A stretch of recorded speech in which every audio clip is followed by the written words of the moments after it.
Tapi kenapa kakak bikin ya kak ya?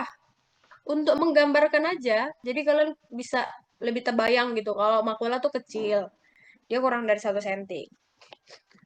Lalu untuk patch. Patch itu juga sama, dia itu bercak. Tapi patch itu dia lebih gede. Diameternya itu bisa lebih dari 1 sentian. Ada lagi penonjolan kulit, tapi penonjolannya ini dia sifatnya tuh padat. Papul contohnya. Papul itu kecil aja, jadi kurang dari 0,5 cm. Papul itu beruntus. Siapa di sini yang pernah jerawatan, yang pernah mukanya beruntusan? Kalau nggak pernah berarti keren banget ya. Papul, dia tuh kayak bendol kecil, beruntus aja, padat, sewarna kulit. Oke?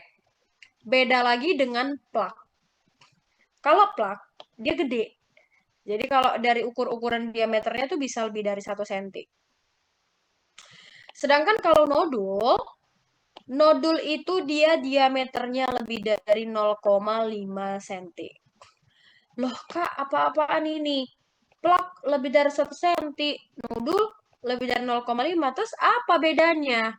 Nah, bedanya dek, nodul itu adalah papul yang besar. Jadi dia cekung pula lagi, cembung. Nah, jadi dia kayak melengkung, kayak kubah. Nah, itu nodul. Tapi kalau plak, dia timbul padat, tapi permukaannya dia datar. Nah, gitu. Jadi kalau plak itu dia nimbul, tapi dia agak datar permukaannya. Sedangkan nodul tuh bener-bener kayak bendol gitu. Cuman dia gede. Ada lagi penonjolan kulit yang berisi air. Kalau berisi air berarti namanya apa? Vesicle. Bula. Vesicle itu kecil, jadi kalau dari diameternya tuh dia di bawah 0,5 cm. Kalau bula berarti gede, dia lebih dari 0,5 cm. Ada lagi penonjolan kulit yang isinya nanah. Kalau isinya nanah berarti ya cari aja yang ada kata pus-pusnya. Pustula, pus, nanah itu artinya. Oke? Yuk, kita lihat dulu gambarnya. Jadi ini adalah contoh bula. Bula itu dia memang gede ya. Kalau kalian bingung kak dari gambarnya kira-kira ini gede atau kecil ya kak ya? Bula itu dia nggak beraturan. Jadi kayak bentuknya itu bukan yang kayak bula sempurna gitu. Ya, itu berarti bula. Ini adalah contoh makula. Makula itu adalah bercak. Dan bercak itu nanti tergantung sama warnanya. Kalau nanti bercaknya warna merah, berarti ruamnya dikatakan makula eritem. Kalau bercaknya sesuai sama gambar ini, warnanya itu coklat, berarti makula apa tuh namanya tuh? Makula hiperpigmentasi. Kalau bercaknya berwarna putih, berarti namanya makula hipopigmentasi. Kekurangan pigmen warnanya putih, kelebihan pigmen warnanya hitam ataupun coklat. Jadi nanti makula ini disesuaikanlah belakangnya warna apa dia. Ya. Oke. Lalu ini adalah contoh nodul. Nodul itu papul tapi dia gede, jadi dia benar-benar kayak bulat gitu ya. Ini contoh nodul. Kemudian ini adalah perubahan warna juga. Bedanya ini dia lebih gede dari makula. Ini patch erythem ya, karena warnanya merah, jadi erythem lah kita bilangnya. Patch erythem. Kemudian ini adalah contoh papul. Beruntusan, kecil. Bendol, padat, kecil, papul lah namanya. Ini adalah contoh plak. Dia lebih tinggi dari kulit, ya, lebih nimbul. Tapi permukaannya dia datar. Itulah plak. Nimbul, gede, permukaannya datar. Lalu ini contoh pustul. Kenapa pustul? Karena ini warnanya udah kuning. Jadi kayak isinya tuh nanah gitu.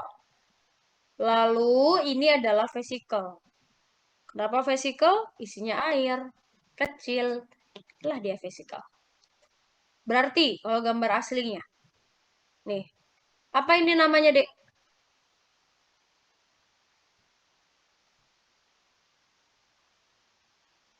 Ini ruam apa namanya?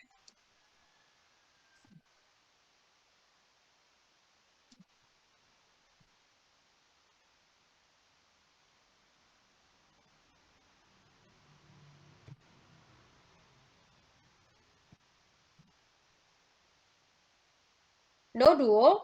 Oke, ini tuh kecil. Papul ini. Ini papul ya, kecil. Kecil, Dek. Terus ini kakak maunya yang ini deh. Coba nih. Yang ini. Yang warnanya lebih gelap. Ah, ini apa nih kira-kira?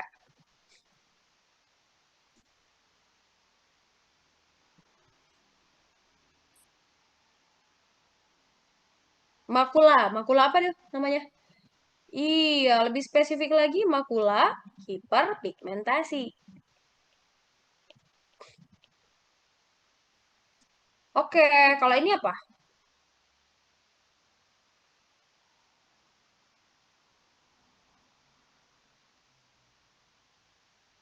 Plak. Oke, setuju. Ini plak. Dia lebih tinggi dari kulit, tapi permukaannya datar. Kemudian kakak mau yang ini, yang kuning. Yang kuning-kuning ini, apalah ini namanya?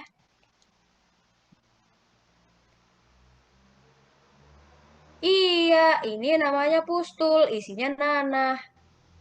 Oke, kalau ini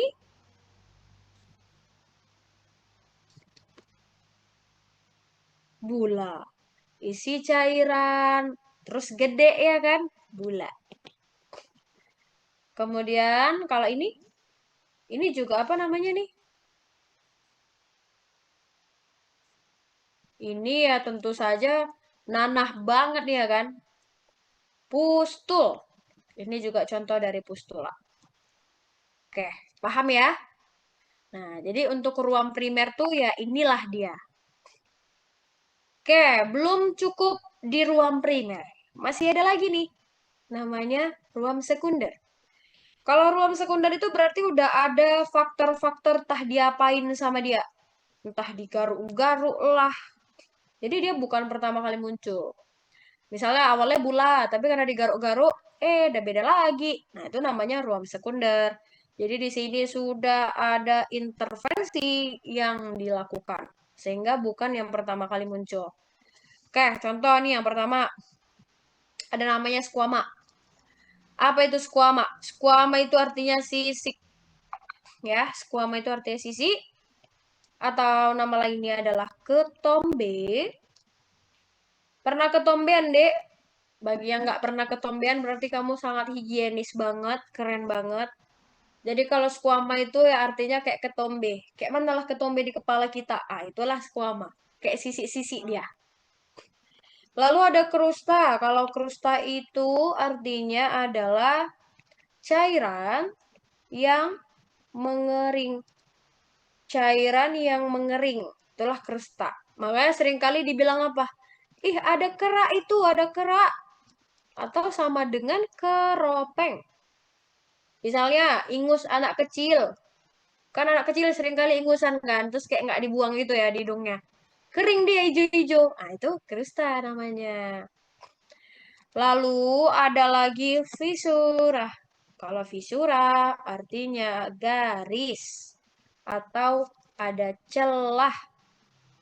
Ini contohnya yang paling simpel adalah bibir. Siapa yang pernah bibirnya kering terus kayak pecah gitu dia terbelah jadi dua. Nah, itulah fisura. Atau enggak kaki, kaki juga sering tuh kayak ibu-ibu tuh kan kakinya kering sampai kayak retak-retak dia terbelah dua. Nah, itu pun namanya fisura. Lalu ada lagi ulkus. Ulkus artinya luka yang menggaung. Ada luka yang menggaung. Yang cekung gitu, ada luka cekung. Kemudian scar, scar itu artinya jaringan parut. Kalau orang Medan sih bilangnya codet, ada codet gitu deh ya.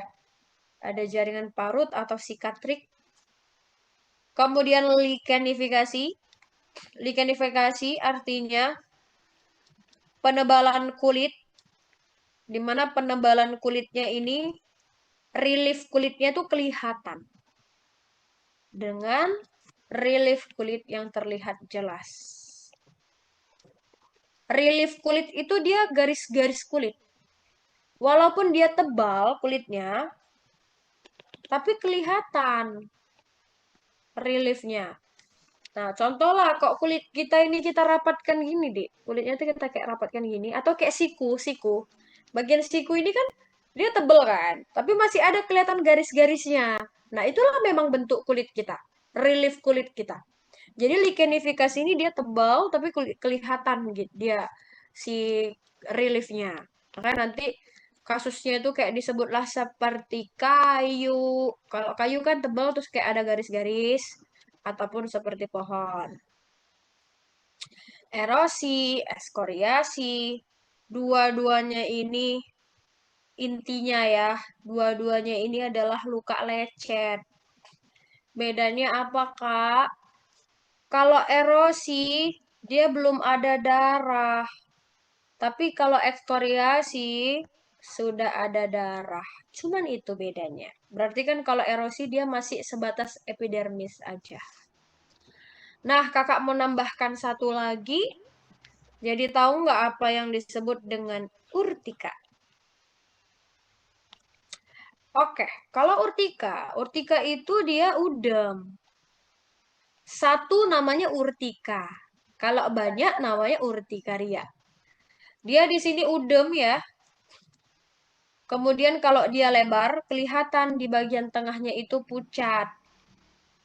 Udem, pucat di tengah. Oke. Nah, kita lihat dulu gambar ilustrasinya. Ini adalah contoh dari urtika. Will itu samalah artinya dengan urtika. Nah, udem. Kalau gede nanti kalau lebar dia baru kelihatan tuh tengah-tengahnya pucat. Lalu ini ada skill. Skill itu adalah si squama. Oke, ini adalah contoh krusta. Krusta. Ini adalah visura garis.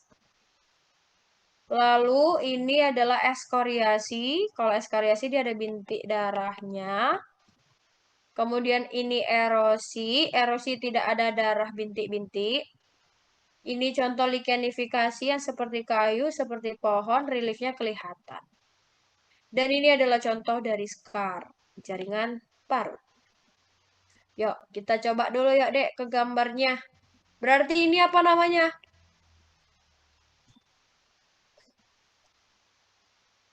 Yes, ini adalah visura. Oke. Kalau ini, apa ini? Iya, ini adalah ulkus. Oke. Kakak mau yang putih-putihnya dong? Putih-putihnya ini apa namanya?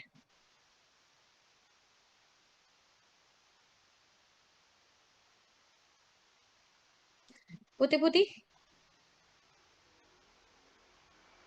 Yang benar adalah squama. Ya, ini adalah squama sisik, Dek. Tahu nggak kulit-kulit yang terkelupas gitu ya? Ada kulit yang terkelupas tuh kan putih dia. Itulah squama sisik. Mungkin kalian lebih ke ambigu sama gambarnya kali ya. Nih, coba. Ini apa jelas banget ini. Kerusta, keropeng, kerak, sama itu. Yes.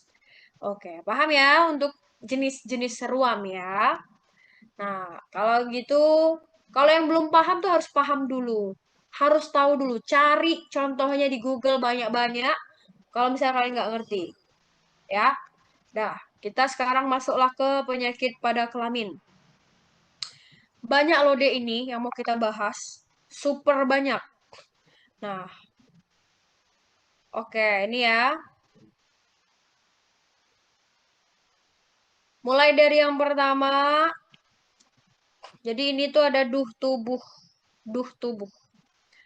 Duh, apa arti duh? Duh tubuh itu. Duh itu artinya adalah sekret. Ya, duh itu artinya adalah sekret. Maka keluhan pasiennya ini keluar sekret. Nanti ada beberapa topik yang mau kita bahas. Ada yang dia keluar sekret dari uretra, ada yang dia keluhan keluar sekret dari vagina. Pokoknya keluhannya itu sekret. Udah? Terus, nih, ada lagi. Keluhannya itu berupa ulkus. Ada ulkus, berarti ada luka pada genitalianya. Oke. Ada lagi yang keluhannya itu berupa kutil. Nah, kalau kutil ini kan kita belum ada cerita ruam ya. Nanti kalau kutil, inget ya deh ya. Kutil, ruamnya itu ingat aja. Antara veruka. Kalau veruka katanya, kutil lah itu berarti. Kalau banyak, bukan veruka. Kalau banyak namanya verukosa. Kalau banyak, kalau satu veruka. Atau sama artinya dengan plak, hiperkeratosis. Plak hiperkeratosis, veruka, verukosa, itu artinya kutil. Kemudian yang terakhir, ada bubo. Apa arti bubo? Bubo itu artinya ada pembesaran kelenjar getah benih. Nah, di sini nanti fokusnya itu ke KGB inguinal. Nah, pokoknya ini banyak sekali lah. Kita akan bahas satu persatu ya. Mulai dari duh tubuh dulu. Oke. Jadi kalau misalnya duh tubuh, pertama-tama kita harus bisa bedakan ini sekretnya dulu, sekretnya. Nah, jadi apakah di sini sekretnya mukopurulen atau mukoid? Tapi sebelum itu deh yang namanya uretra nih, yang namanya uretra. Uretra itu jangan kalian kira cowok doang yang punya. No, no. Cewek pun juga punya uretra ya, Dek. Jadi jangan pula dikira, oh ini cuma laki-laki aja nih, Kak. Perempuan nih nggak bisa. Bisa, bisa banget. Selama dia ada uretra, bisalah dia kena ini. Nah, sekretnya gimana? Kalau sekretnya mukopurulen. Mukopurulen itu dia kental, keruh. Jadi warnanya itu benar-benar hijau, ya. Mukoid artinya kental, purulen artinya nanah. Jadi udahlah keruh, plus lagi kental. Keruh dan kental, sempurnalah dia. Ya, jadi ini ciri-ciri dari apa? Ciri-ciri dari GO. Gonore. Nah, gonore, siapa etiologinya? Etiologinya kita sebut dengan Neisseria gonore. Jadi penyebabnya tuh bakteri. Namanya Neisseria gonore. Oke. Dia itu bakteri berbentuk Diplococcus gram negatif. Dari mana kakak tahu itu Diplococcus gram negatif, Kak? Dari pewarnaan gram. Ya, dari pewarnaan gram. Ini adalah pemeriksaan penunjang awal. Karena bentuknya itu Diplococcus gram negatif, di artinya 2, kokus artinya bulat. Sehingga bentuknya kayak gini. Bentuk kayak gini disebut sebagai seperti biji kopi. Padahal nggak tahu ya entah dari mana miripnya sama biji kopi, Dek. Tapi katanya mirip seperti biji kopi intinya. Jadi nanti GO kata kuncinya, dia mirip seperti biji kopi. Nah, selain itu ada juga keluhan disuria. Apa itu disuria? Disuria itu artinya nyeri, buang air kecil. Karena kan judulnya ini uretra, uretritis. Ya. Oke. Untuk pemeriksaan penunjang yang tepat, beda lagi. Kalau untuk pemeriksaan penunjang yang tepat karena ini bakteri, jadi kita harus kultur. Kalau ditanya nih, kulturnya pakai media agar apa ya, Kak ya? Nanti nama medianya itu adalah Thayer Martin. Pakai media Thayer Martin. Nah, itu untuk media kulturnya. Nah, si GO ini juga, Dek, ciri-cirinya dia masa inkubasinya itu lebih dari. Masa inkubasinya itu kurang dari 7 hari dari riwayat dia berhubungannya. Jadi dia azabnya nggak lama-lama, nyata dia. Berhubungannya hari Senin dah lah, nggak nyampe hari Minggunya, bergejala lah dia. Nah, cepat dia azabnya kalau si GO ini. Oke, jadi kakak ulangin ya. GO ini kata kuncinya, Inkubasinya cepat dia di bawah 7 hari. Secretnya double kill. Udah keruh, kental. Yang bener-bener warnanya tuh hijau seperti gambar ini. Oke? Selain dia ada keluhan sekret, dia juga ada keluhan disuria atau nyeri pada buang air kecilnya. Pemeriksaannya awal pakai gram, gambaran Diplococcus gram negatif, tapi kalau yang tepatnya bakteri itu dia harus dikultur. Oke, masuklah ke terapinya. Untuk terapinya ini cukup terkenal ya. Dan ini memang mau nggak mau kalian harus hafal deh. Terapinya itu nanti dia akan mendapatkan satu dari terapi GO dan dia akan mendapatkan satu dari terapi non-GO. Dia double antibiotik. Tapi antibiotiknya ntar aja belakangan. Kakak akan sebutkan setelah menjelaskan yang non-GO ini sekaligus. Nah, non-GO itu dari masa inkubasinya dulu. Dia masa inkubasinya lama, lebih dari 7 hari. Jadi misalnya dia berhubungannya tuh hari Senin, dia bisa nanti hari Senin depan atau seterusnya. Lebih dari 7 hari. Jadi azabnya itu lebih lama ya, Dek, ya ketahuannya ya. Lalu, sekretnya. Untuk si non-GO, dia sekretnya itu memang kental. Tapi dia nggak sekeruh GO. Dia mukoid. Jadi dia nggak sekeruh pasien-pasien yang terinfeksi GO. Inilah contoh gambarnya. Dia memang kental tapi warnanya itu masih kayak agak putih gitu ya. Belum seijo punya si GO. Kemudian dari pemeriksaannya, non-GO akan kita dapatkan gambaran badan inklusi. Apa itu badan inklusi? Badan inklusi ini didapatkan dari pewarnaan gimsa. Dia didapatkan dari pewarnaan gimsa. Ya, jadi badan inklusi itu ya bentuk dari bakterinya itu sendiri. Nah, badan inklusi itu ya artinya ada suatu badan, di dalamnya ada nukleusnya, ada mitokondrianya, ada sitoplasmanya. Jadi dia mau menggambarkan etiologi dari non-GO itu. Itu kalau dari pewarnaan gimsa.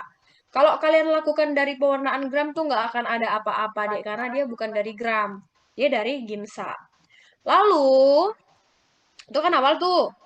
Untuk pemeriksaan penunjang yang tepatnya, kalian bisa lakukan pemeriksaan yang disebut dengan NAAT. Apa itu NAAT, Kak? NAAT itu adalah Nucleic Acid Amplification Test. Ya, Nucleic Acid Amplification Test. Nah, dan kalau cerita non-GO, etiologinya sebenarnya banyak. Pokoknya non-GO itu deh, semua penyebab yang selain GO itu adalah non-GO. Jadi kayak banyak banget. Tapi memang yang paling sering dari penelitian, etiologinya itu adalah Chlamydia trachomatis. Karena yang paling sering itu Chlamydia trachomatis, maka dialah diangkat jadi kayak ya udah kamu ya non-GO gitu. Maka nanti kalau ditanya siapa sih etiologi non-GO, pasti jawabannya adalah Chlamydia trachomatis. Nah, oke, padahal sebenarnya non-GO itu banyak etiologinya. Pokoknya selain GO itu ya masuknya non-GO. Misal, dijumpai dari pemeriksaan, didapatkan adanya Diplococcus gram positif. Maka diagnosisnya apa nih?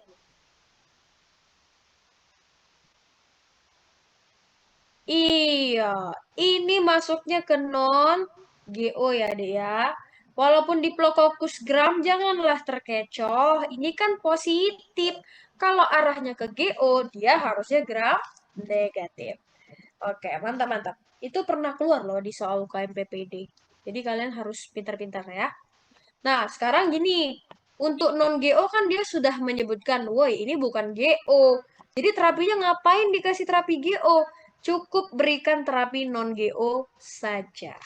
Nah, di sini kita mau bahas terapinya. Jadi kalau untuk terapi GO itu adalah SKS. Nah, pasti udah sering dengar nih. SKS. Terapi GO adalah SKS, mulai dari lini satunya, S, yaitu Cefixim. Cefixim dosisnya 400 mg per oral, single dose. Nah, hafalin deh dosisnya tuh dihafalin.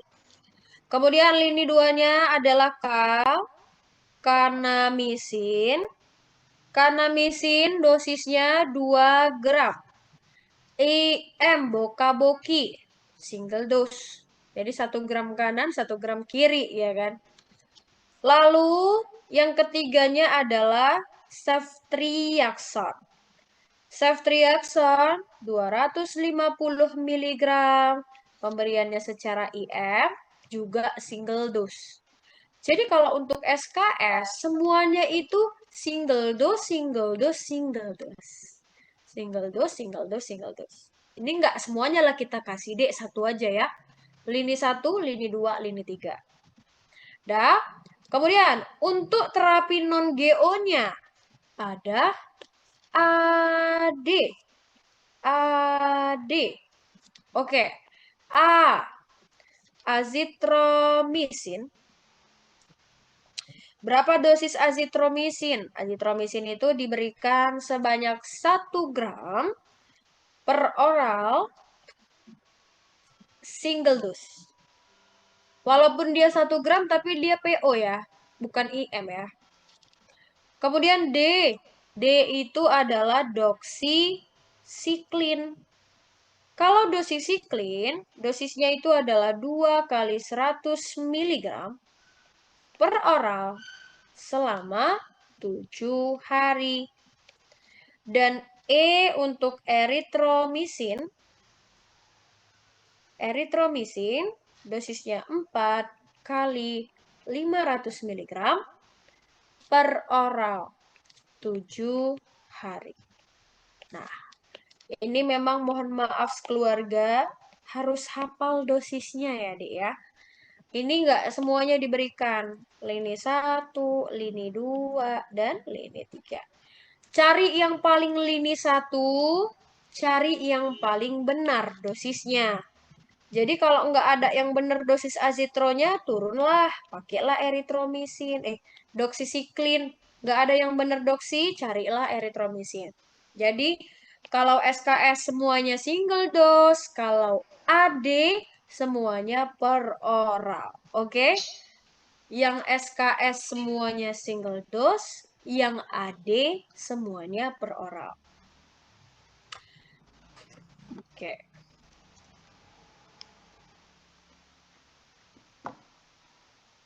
Sudah? Oke. Lanjut. Masuklah kita ke topik selanjutnya. Nah, di sini tuh kita mau masuk ke keluhan duh tubuh vagina. Nah, Dek, kalau duh tubuh vagina, ini kan dari judulnya aja udah disebutkan vagina. Berarti kan otomatis pasiennya ini cuman perempuan ya, nggak mungkin laki-laki, Dek. Ya, udah pasti ini perempuan. Ini tuh sebenarnya ceritanya apa? Keputihan. Ini cerita keputihan nih. Jadi kan kalau ada pasien datang dengan keluhan keputihan, apa yang harus kita tanya? Tentu kita tanyakan dari awal tuh ya, gimana warna keputihannya, Bu? Ada bau atau enggak, Bu? Gitu kan.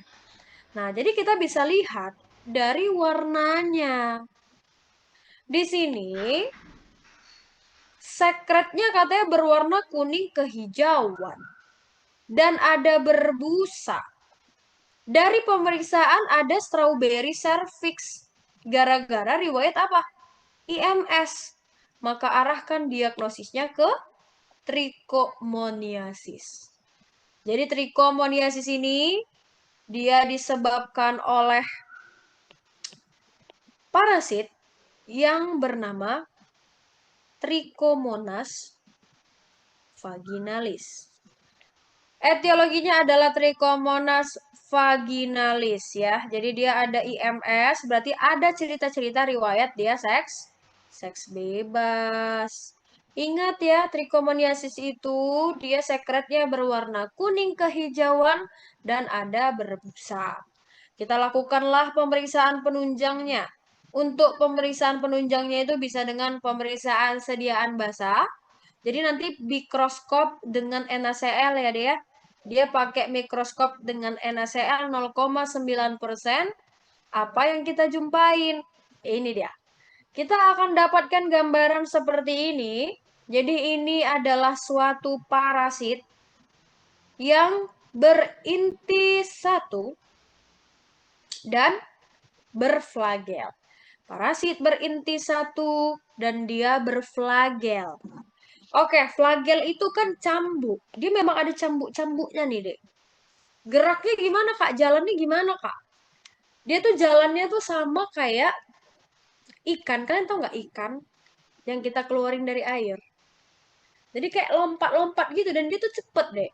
Jadi kayak tep tep tep tep tep tep tep gitu. Nah, jadi karena dia cuy, karena dia seaktif itu, si parasit ini tuh seaktif itu, dia lompat-lompat sehingga menyebabkan apa? Terkocok-kocoklah yang namanya lendir serviks. Karena lendirnya terkocok-kocok, disitulah munculnya adanya busa. Ya, itu asal-usul ada busa. Nah, karena dia tadi hiperaktif tuh, lompat-lompat, jadinya ditabrak-tabrakin itu si serviksnya. Itulah asal muasalnya kenapa ada strawberry cervix. Jadi bintik-bintik di cervixnya itu ya karena pergerakan dari si parasit ini tadi. Ya, jadi gambarannya kurang lebih seperti ini. Ini adalah strawberry cervix. Warna sekretnya jangan lupa ya, dia warnanya itu hijau. Seperti ini dan dia ada busanya. Oke. Pemeriksaan udah, sekarang kita mau masuk ke terapinya. Oke, untuk terapinya cara ngingatnya gini ya. Trichomoniasis dia akan mendapatkan terapi memei, tambahin die-nya ya di belakang biar kita nggak salah-salah sebut ya, Dek. Bulan puasa ini ya, serem kita ya, Dek. Memei. Nah, jadi kita nggak takut salah-salah sebut, ya kan? Memei 2. Nah, tambahin die di belakang, jangan lupa. Lini 1 adalah metronidazole. Dosisnya 2 gram, single dose. Lini 2-nya memang metronidazole juga, tapi dosisnya dia 2 kali 500 mg selama 7 hari. Oke, jadi memei 2, metronidazole 2 gram, metronidazole 2 kali 500 mg. Itu untuk trichomoniasis. Lalu yang kedua, ini tuh ada bakterial vaginosis, seringkali disingkat tuh jadinya BV. Kalau bakterial vaginosis, etiologinya disebabkan karena Gardnerella vaginalis. Etiologinya adalah Gardnerella vaginalis. Dia sekretnya berwarna putih keabuan dan ada bau amis. Sekretnya warna putih abu-abu, ada bau amis. Kenapa sih terjadi BV ini? Nah, BV ini terjadi itu karena apa, Dek? Dia pakai pembersih vagina terlalu sering. Nah, tahu kan? Pembersih sabun-sabun dan semacamnya itu kan dia pH-nya basah. Dia tuh pH-nya basah. Nah, jadi dia tuh bisa merusak yang namanya pH vagina. Padahal vagina itu kan dia pH-nya asam. Nah, untuk pH vagina itu, Dek, bahkan normalnya aja di bawah 4,5. Benar-benar seasam itu. Jadi kalau udah di atas 4,5 itu udah anomali bagi dia. Oke, untuk pemeriksaan penunjangnya, kalian bisa lakukan pemeriksaan yang disebut dengan amin test. Amin test itu nama lainnya adalah pemeriksaan whiff test dengan KOH. Ya, amin test atau whiff test dengan KOH. Jadi kayak mana tuh Kak caranya?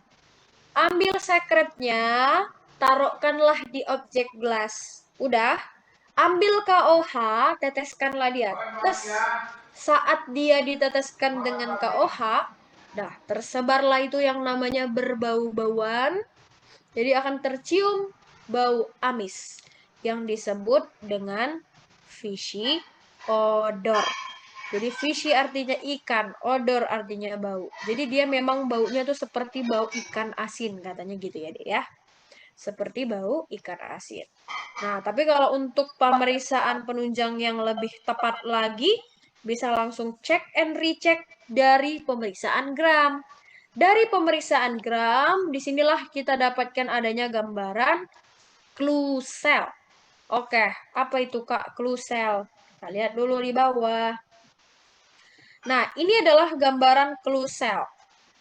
Harusnya, normalnya, epitel sel dari si cervix itu dia warnanya pink-ke gini ya, Dek ya. Harusnya. Tapi clue cell itu dia warnanya jadi ungu. Kenapa? Karena epitelnya itu dikelilingi oleh bakteri. Nah, jadi clue cell itu artinya ya ada epitel yang dikelilingi oleh si bakteri itu sendiri. Itulah maka warnanya itu jadi warna ungu gitu deh ya. Itu yang disebut dengan clue cell. Nah, sekarang kita ke terapinya. Oke, kalian kalau nengok terapinya ini, jangan negatif thinking dulu, jangan negatif thinking. Kita tetap punya smart way-nya, tenang ya. Cara ingatnya gini, untuk smart way-nya ingat aja ada me clean. Nah, jangan diputus dia, ya, jangan diputus ya, Dek. Me clean. Nah, jadi dipanjangkan dia ada clean-nya. Ingatnya gini, kalau BV ini kan dia terlalu pembersih, terlalu pakai pembersih terlalu sering gitu kan. Jadi karena dia bersih, makanya ada clean-nya di belakangnya. Meme clean. Nah, jangan diputus. Kalau diputus nanti takutnya entah apa yang terbilang gitu ya, Dek ya. Meme clean. Nah, yang pertama adalah metronidazole. Sama-sama 2 gram. Kan udah hafal tadi sebelumnya. Lini keduanya, metronidazole 2 kali 500 mg 7 hari. Sama dengan sebelumnya. Ya bedanya di sini cuma ada clean-nya aja. Clindamycin 2 kali 300 selama 7 hari. Semakin ke bawah dosisnya makin dikit. 2 gram, 2 kali 500, 2 kali 300. Ya, jadi semuanya itu 2. Makanya ada duanya di sini ya. Oke. Nah, ini kalau untuk si bakterial vaginosis. Lalu masuklah kita ke yang terakhir. Nah, ini yang terakhir tuh ada namanya candidosis atau candidiasis vulvovaginalis. Nah, kalau ini deh, dah kebalikanlah ini dari si BV. Kalau BV itu dia terlalu bersih kan? Terlalu pakai pembersih sering. Tapi kalau candidiasis ini kebalikannya. Dia karena hygiene-nya yang terlalu buruk. Jarang ganti CD. Pakai CD itu sukanya side A, side B. Jadi kayak diputer gitu ya kan. Udah pakai gini, dibalik lagi pakai kayak gini. Nah, jadi side A, side B kita bilangnya. Jadi karena hygiene-nya buruk, tidak menjaga kelembaban area kewanitaan. Sehingga muncullah ini si biang kerok. Siapa biang keroknya? Dari namanya aja udah disepil, candidiasis. Ya berarti etiologinya adalah si Candida albicans. Nah, dari namanya aja kan ini ada kata alba. Alba itu artinya putih. Jadi keluhannya ada keputihan, ada sekret yang berwarna putih menggumpal, dan ciri khas dari jamur itu dia gatal. Disertai dengan adanya tanda radang juga. Nah, dari pemeriksaannya itu nanti kita dapatkanlah ada sekret yang putih tadi. Nah, sekretnya ini dikatakan sebutannya adalah seperti keju atau yang disebut dengan cottage cheese. Kayak keju yang bergumpal ya, cottage cheese. Seperti keju. Oke. Untuk pemeriksaannya, biasa aja, pakai aja pemeriksaan KOH. Hasilnya apa? Kan ini Candida albicans. Kan kita udah kenal sama dia. Kalau Candida albicans, Hasil KOH-nya itu di mana-mana sama, Dekku. Saudaranya SBY. Siapa tuh saudaranya SBY? Namanya adalah PBY. PBY. Pseudohypha blastospora yes atau ragi. Ya, jadi di mana-mana tuh ya pasti selalu PBY hasilnya. Oke, lalu kita masuklah ke terapinya. Lihat gambar ini. Ini terapinya memang sebanyak ini dan nggak semua pula ya. Ini hanya salah satu aja. Mulai dari lini 1 sampai lini ke-5. Oke, lini 1 dia akan mendapatkan clotrimazole sup. Sup itu berarti dia dimasukin ke vagina ya, intravagina. Dosisnya 200 mg selama 3 hari. Kemudian yang kedua sih sama-sama klotri. Sup, tapi dia 500 mg single dose. Fluconazole oral 150 mg single dose. Itraconazole oral 200 mg single dose. Dan yang terakhir itu adalah nystatin sup 100.000 unit. Single dose-nya ini kakak minta tolong ganti jadi selama 7 hari. Ya, jadi nystatinnya itu memang diberikan selama 7 hari. Maka singkatannya kita sebut dengan Kokofin. Tadi kan ada si Meme, sekarang ada si Koko, namanya Kokofin. Clotrimazole 200 mg 3 hari. 500 mg single dose. Fluconazole 150. Itra lebih banyak 200. Nystatin sub 100.000 unit selama 7 hari. Ingat, yang lini satunya 3 hari. Yang lini terakhirnya itu 7 hari. Yang di tengah-tengahnya single dose semua. Oke, pertama 3 hari, terakhir 7 hari, di tengah-tengahnya single dose. Ini adalah contoh gambarnya, jadi dia keputihannya itu warna putih gumpal kayak keju gini. Nah, oke, inilah dia HIPA, inilah dia gambar spora. Ada yang mau ditanya?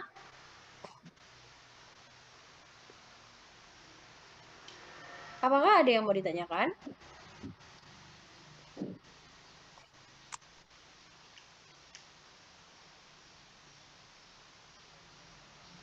Nanti kalau ada yang mau ditanyakan, silahkan langsung ditanyain aja ya. Jadi ini kakak sambil kita mencoba-coba soalnya. Yuk, nomor 2. Apa tata laksana yang paling tepatnya? Laki-laki 30 tahun, keluhannya itu kencing bernanah sejak 2 hari yang lalu. Pasiennya itu mengeluh panas dan gatal di sekitar alat kelamin. Nyeri saat buang air kecil ada. Dia mengaku berhubungan seksual dengan PSK 5 hari yang lalu. Tekanan darahnya normal, nadi, nafas, suhunya itu subfebris. OUE-nya itu eritem dan edem, disertai dengan duh tubuh yang mukopurulen. Dijumpai juga ada kuman berbentuk kokus gram negatif.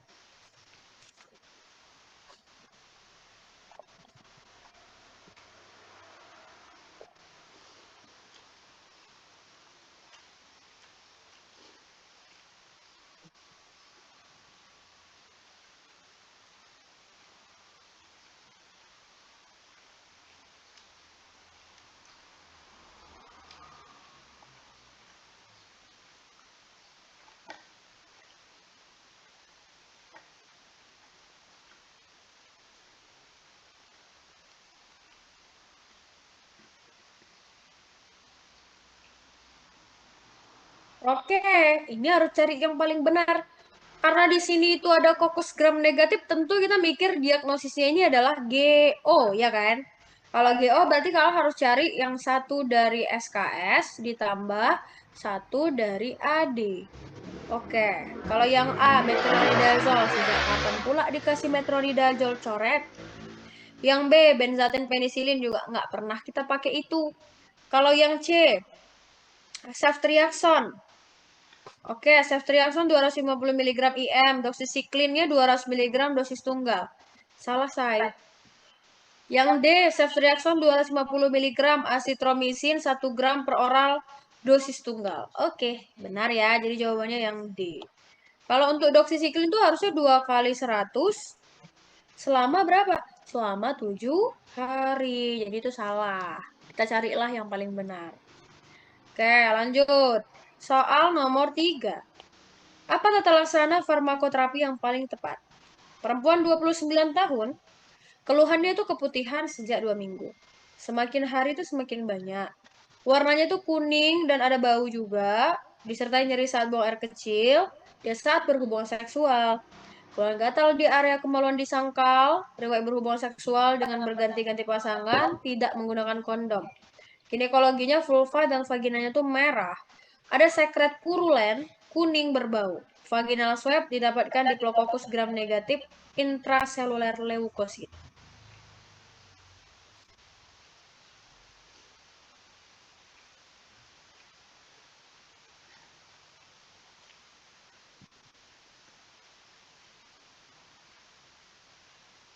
Oke, diagnosisnya apa ini?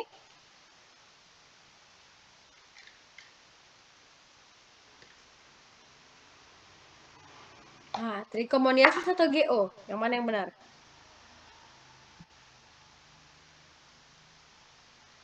GO. Kalau trichomoniasis itu dia tidak ada keluhan nyeri saat buang air kecil. Nah, ini yang kakak bilang tadi. Jangan pula mentang-mentang perempuan nggak berpikir bahwa itu adalah GO. Ya, perempuan juga bisa kena GO. Alasannya yang pertama, dia ada nyeri buang air kecil, dia ada dysuria. Yang kedua, udah dikasih tahu langsung dari vaginal swab-nya, Diplococcus gram negatif. Kalau trichomoniasis, harusnya hasilnya itu parasit berinti satu. Tapi ini kok Diplococcus gram negatif. Berarti ya arahnya ke GO. Nah, masukkanlah SKS plus AD. Kebetulan di sini cuma ada satu obat. Kalau cuma ada satu obat, ya udah carilah obat SKS-nya. Asiklovir loh, kok nyebrang pula kasih antivirus, coret. Ketoconazole ini anti jamur, say, nggak kita pilih. Cotrimoxazole nggak pernah ada kotri di situ. Metro juga nggak pakai metro, jadi jawabannya Cefixim. Kebetulan dosisnya juga benar. Cefixim 400 mg dosis tunggal. Next show, nomor 4. Apa penata laksanaan yang tepatnya?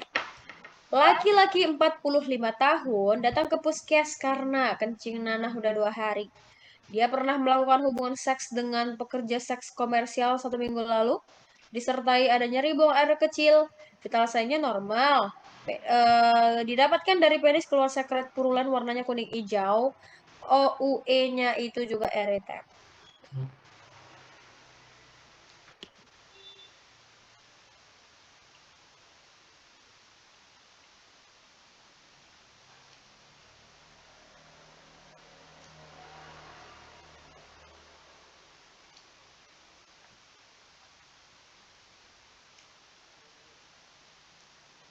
Oke, ini semuanya pada jawabnya yang bola, bola, bola, bola ya. Kenapa nggak yang D? Kenapa nggak yang D? Yang D kan juga benar.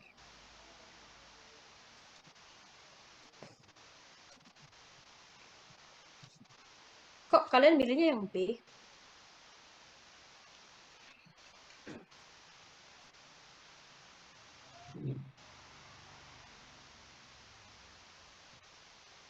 Oke.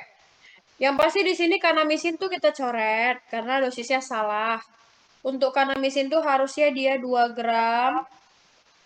Doxycycline-nya oke. Terus yang keduanya, oke, ini benar. Yang C, ceftriaxone. Benar, tapi tetracycline-nya salah. Kita nggak pakai tetracycline. Yang D, Cefixim 400 mg per oral, doxycycline 2 kali 100 mg per oral 7 hari. Pertanyaan kakak, kalau dia bilang Cefixim 400 mg per oral, salah nggak itu?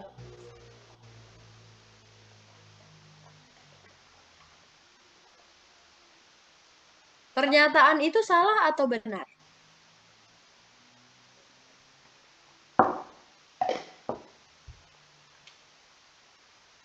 Nggak salah sih, ya kan? Oke, yang pasti kalau yang E bukan kita pilih.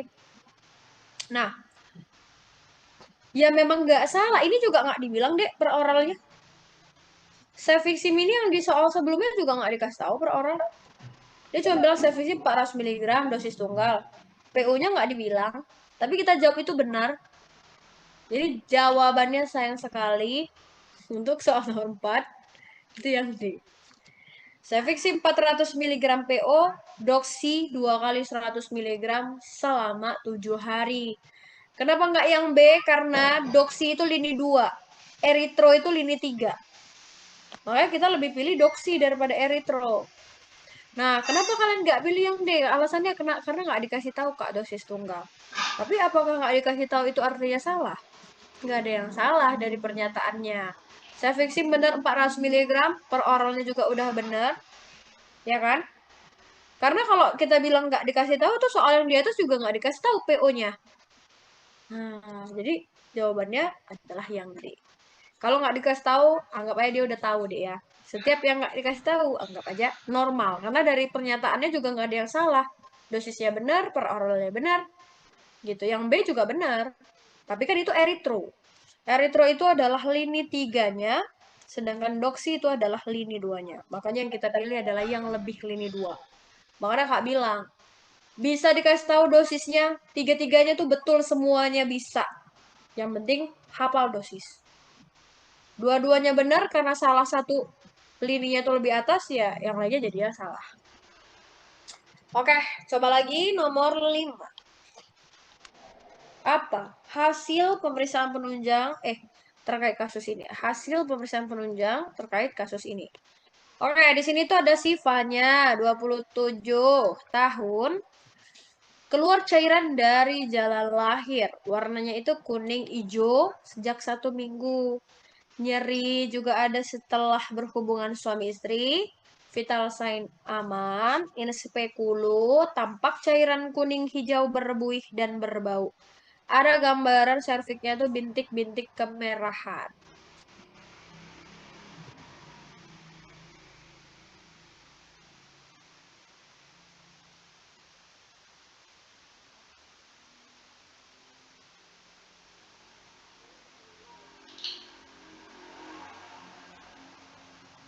Oke, ditemukan parasit berflagel. Ini udah ada bintik-bintik merah. Ini maksudnya apa ini? Ini maksudnya adalah strawberry cervix. Yang ada strawberry cervix diagnosisnya apa? Warna hijau keputihannya ada strawberry cervix.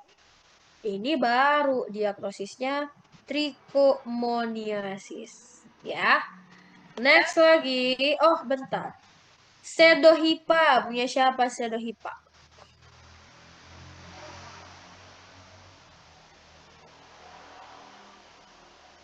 Punya candidiasis. Badan inklusi punya siapa? Badan inklusi. Non-GO. Klusel. Siapa punya klusel? BV. Diplococcus gram negatif punya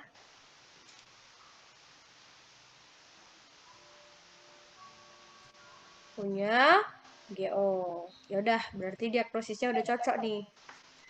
Next, nomor 7. Terapi yang tepat. Terapi yang tepatnya ini adalah si Clara. Usia 27 tahun, keluar cairan dari kemaluan dirasa udah 5 hari. Warnanya itu putih abu-abu. Gatal dan nyeri di sangkal ya. Vital sign-nya normal, ada cairan putih abu yang berbau amis. Tidak ada inflamasi vagina pada area vulva vagina. Dokter meneteskan KOH pada sekret, didapatkan bau amis. Mikroskopik juga ada klusel. Dia kebetulan nanya terapinya.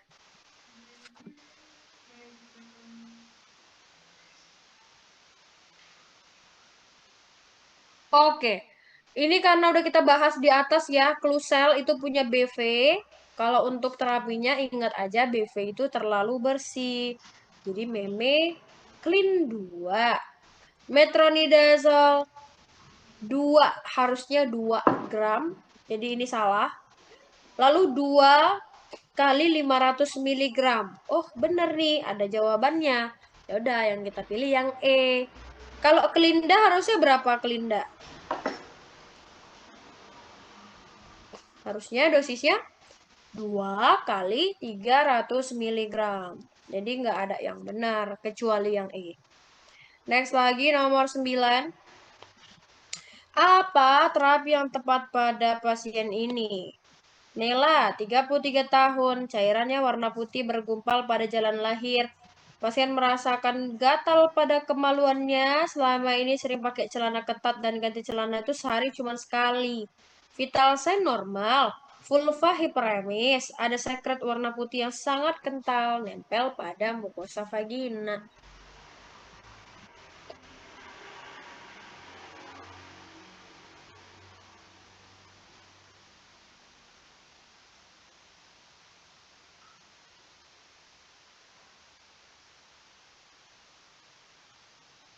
Oke.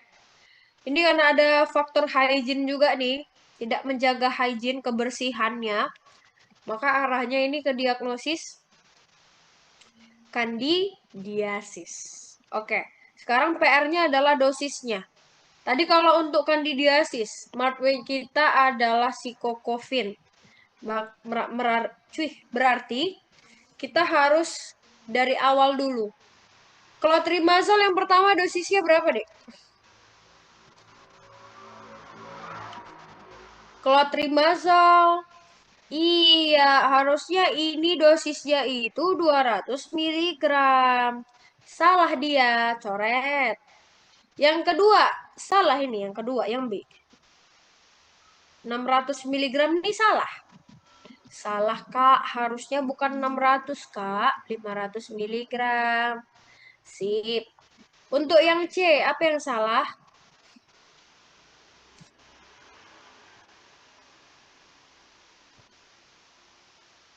Iya, harusnya dia bukan 200 kan, tapi harusnya dosisnya itu 100.000 unit.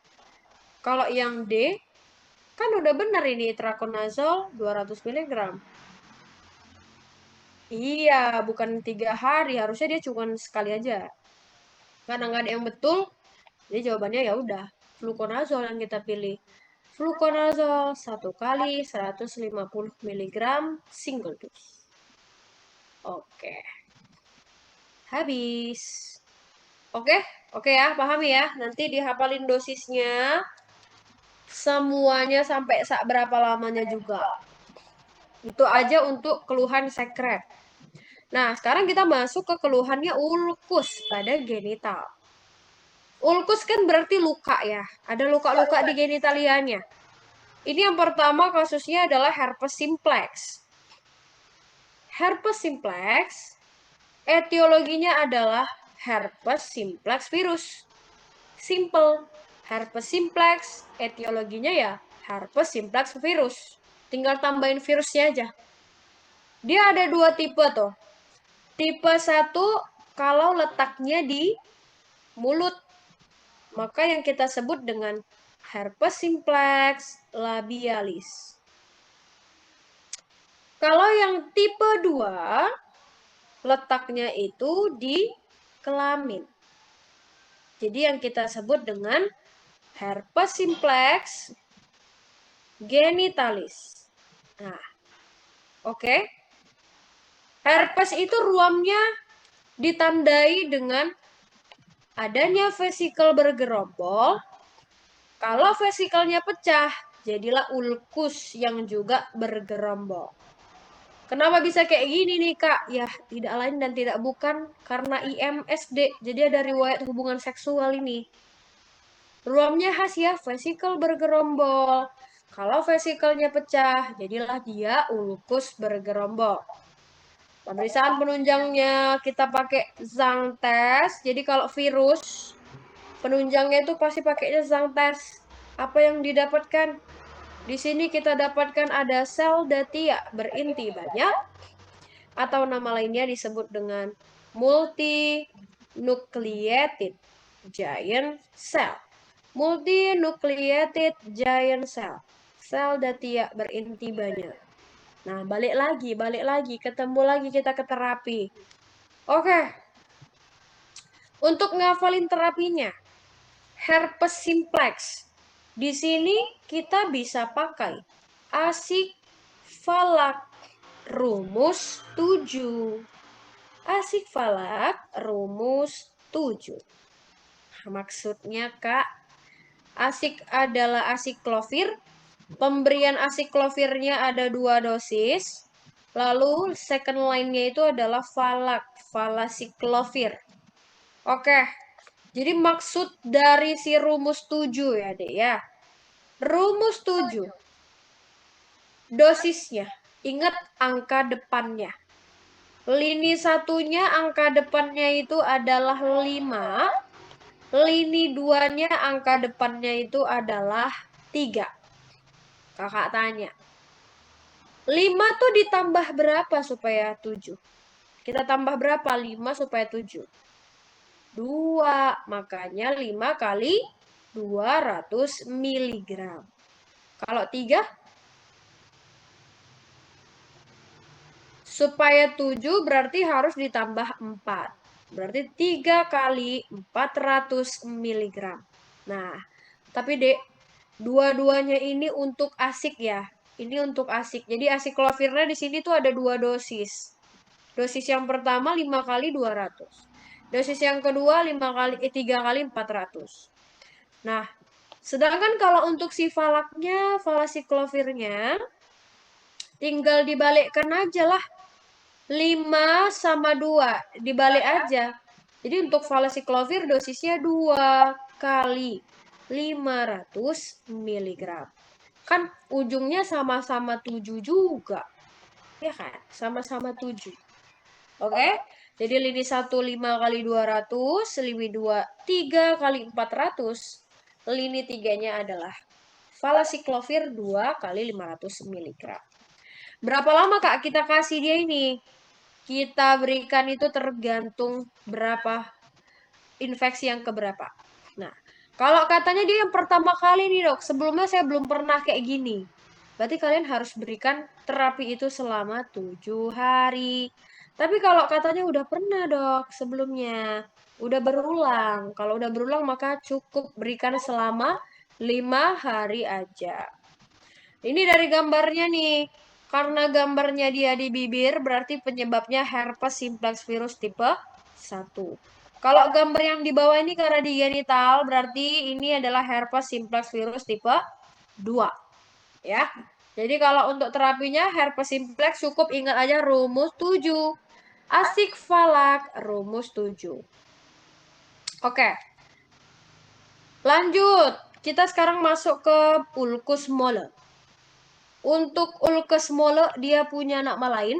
Jadi ulcus molenya nama lainnya disebut dengan kankroid.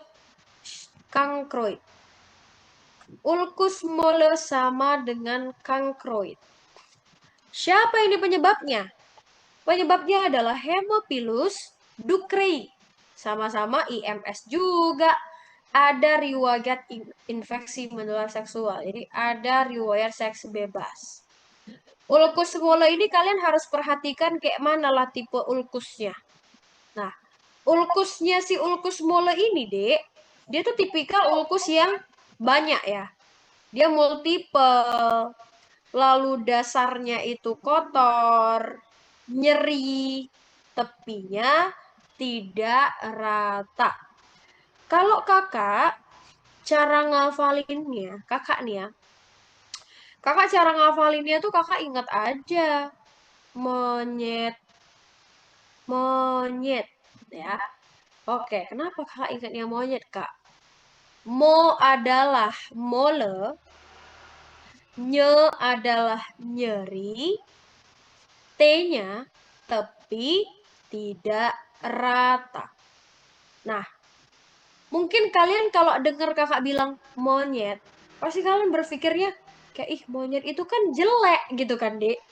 Ya udahlah, berarti kalau ulkus mole, ulkusnya itu jelek, kotor. Dan kalau namanya jelek, berarti kan tepinya nggak rata. Ini contoh gambarnya. Jadi ini yang disebut dengan dasar kotor. Ini yang disebut dengan tepinya tidak rata. Ya punya mole. Ingat aja, mole adalah monyet. Mole, nyeri, dan tepi tidak rata. Kalau kita ingat monyet, berarti kan ingatnya apa? Ih, jelek kali lah, gitu kan, Dek? Mana ada orang yang kayak cantik kali kayak monyet? Nggak ada. Pasti orang kalau dengar kata monyet itu lebih ke arah jelek dan kotor gitu. Jadi ingat aja, ungkus mole adalah si monyet. Nah, dari pewarnaan gramnya, kalian bisa dapatkan gambaran yaitu School of Fish. School of Fish itu ada gambaran sekumpulan ikan berenang atau disebut juga gambarannya itu seperti rel kereta api. Mana itu, Kak? Kita lihat di bawah. Nih. Jadi ini adalah gambaran yang disebut dengan ikan berenang. Ada gambaran seperti rel kereta api ya, gambaran seperti ini dari pewarnaan gram. Kemudian kita masuk ke terapi. Untuk terapinya, di sini kita sepakati dulu ya. Di sini kita harus sepakat dulu. Nanti kalau misalnya kakak bilang, yang mana ya?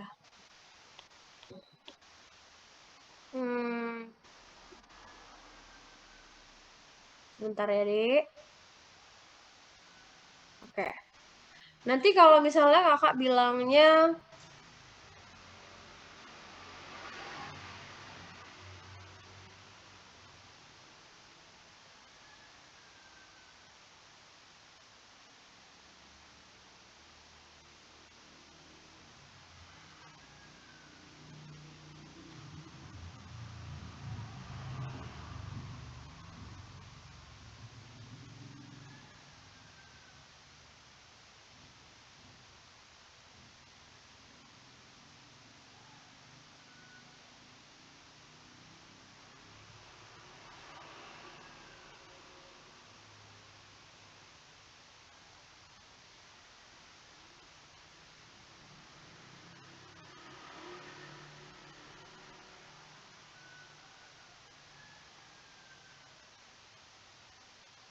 oke, sebentar ya. Tiba-tiba terkeluar. Bentar, lagi connecting.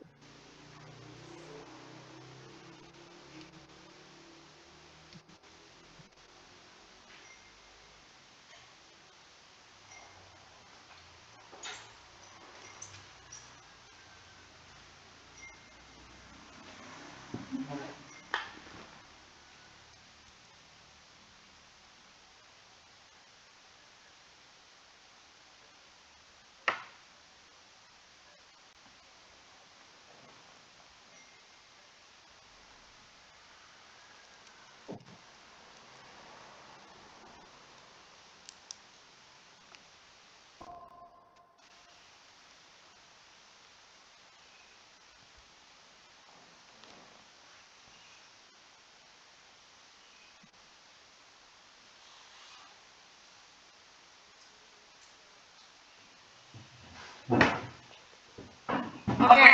Nah, jadi kita sepakati dulu kalau kakak bilang C, berarti ingetnya itu Cipro. Ya, jadi kalau kakak bilang C itu ingetnya tuh Cipro obatnya. Biar nggak banyak kali S-nya. Dan tadi kan udah SKS, udah 2 S-nya, ini S lagi. Nanti banyak. Jadi kita ganti aja jadi C.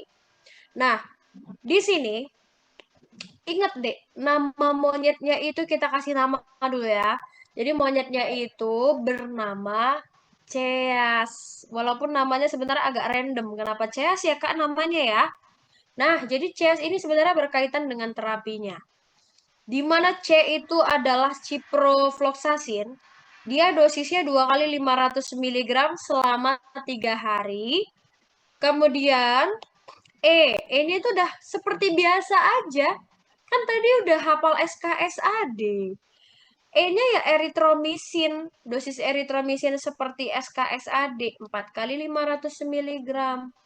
Azitromisin dosisnya juga sama kayak SKSAD. Dan S-nya itu ingetnya Ceftri. Ceftriaxone 250 mg IM single dose. Ya, jadi kalau untuk monyet, ingat nama monyetnya adalah Ceas. Monyet Ceas. Ada monyet, ada ikan, ya kan? Ada school of fish, ada ikan. Jadi kayak banyak binatang di sini. Banyak hewan-hewan. Itu aja untuk ulkus mole. Lalu kita masuklah ke saudara kembarnya. Saudara kembar dari ulkus mole itu namanya ulkus durum. Ulkus durum punya nama lain. Jadi nama lainnya juga disebut dengan chancre. Ya, nama lainnya adalah chancre. Ini adalah penyakit sifilis. Jadi ini masuknya sifilis stadium 1. Kalau judulnya sifilis kan berarti tahu dong, etiologinya adalah etiologi sifilis. Jadi dia disebabkan karena infeksi dari Treponema pallidum, ini juga IMS. Kalau ulkus durum dia ulkusnya itu tipikal ulkus-ulkus yang tunggal, dasarnya bersih, tidak nyeri, tepinya rata.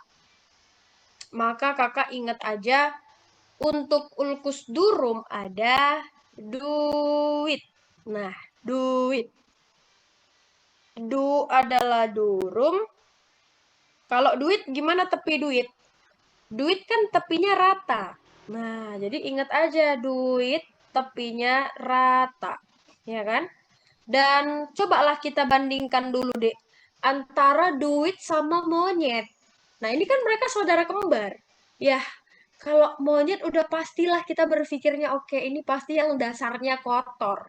Berarti kalau duit dia dasarnya bersih. Ya, antara dua itu. Kalau monyet dasarnya kotor, duit dasarnya bersih dan tepinya itu rata.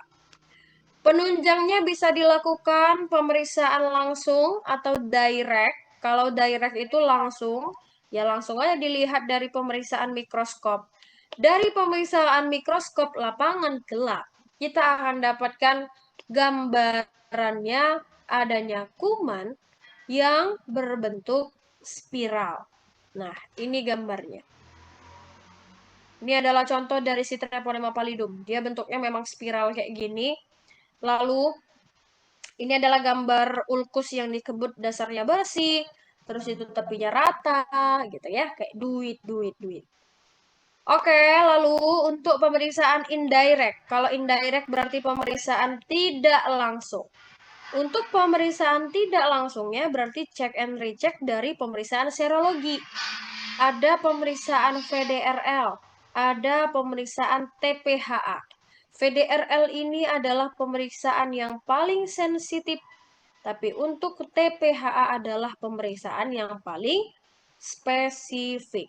Ingat aja kenapa dia spesifik, karena dia ada TP-nya. Dimana TP ini kan kepanjangannya adalah Treponema pallidum.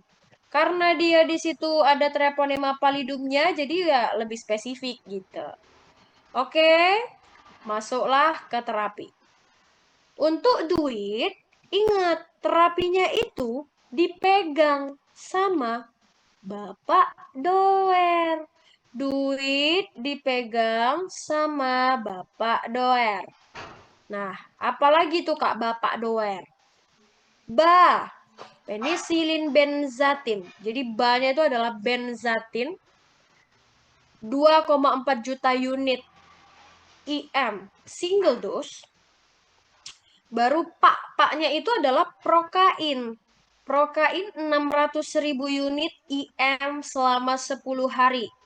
Sisanya doer udah hafal say.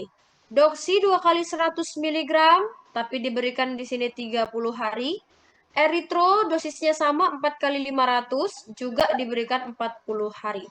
Ya, berarti untuk single dose, paknya 10 hari, do dan R-nya diberikan selama 30 hari. Oke, itu aja. Duit dipegang Bapak-bapak doer. Oke, lanjut. Di sini tuh ada namanya granuloma inguinal. Untuk granuloma inguinal ini juga nggak mau kalah ya. Dia ada nama lain juga. Nama lainnya itu kita sebut dengan donovanosis. Donovanosis.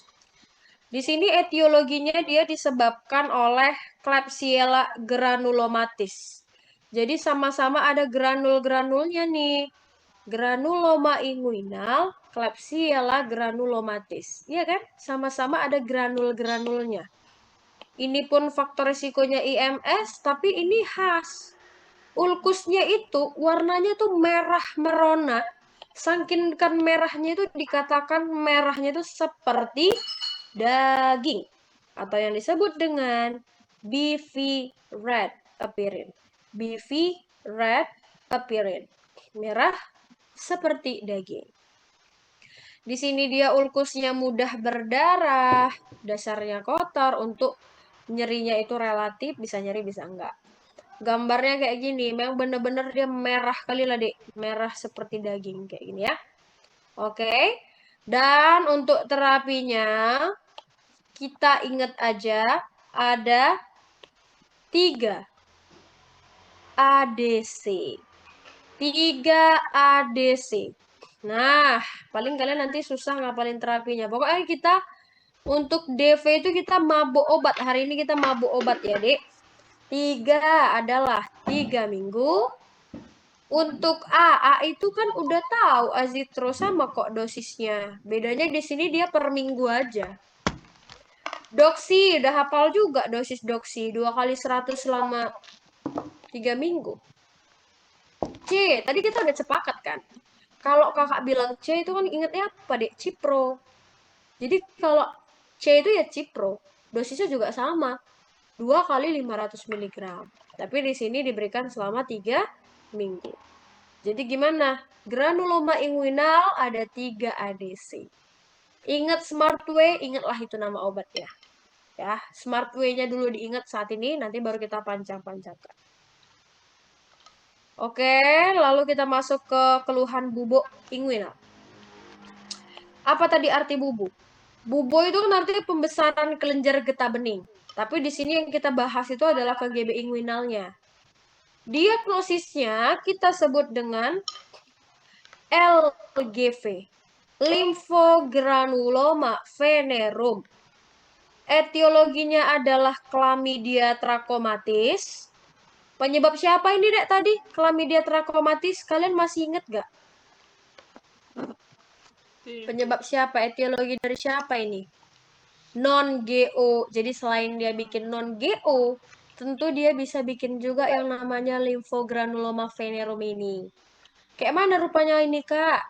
Awal-awal, dia tuh ada keluhan muncul vesikel di kemaluannya.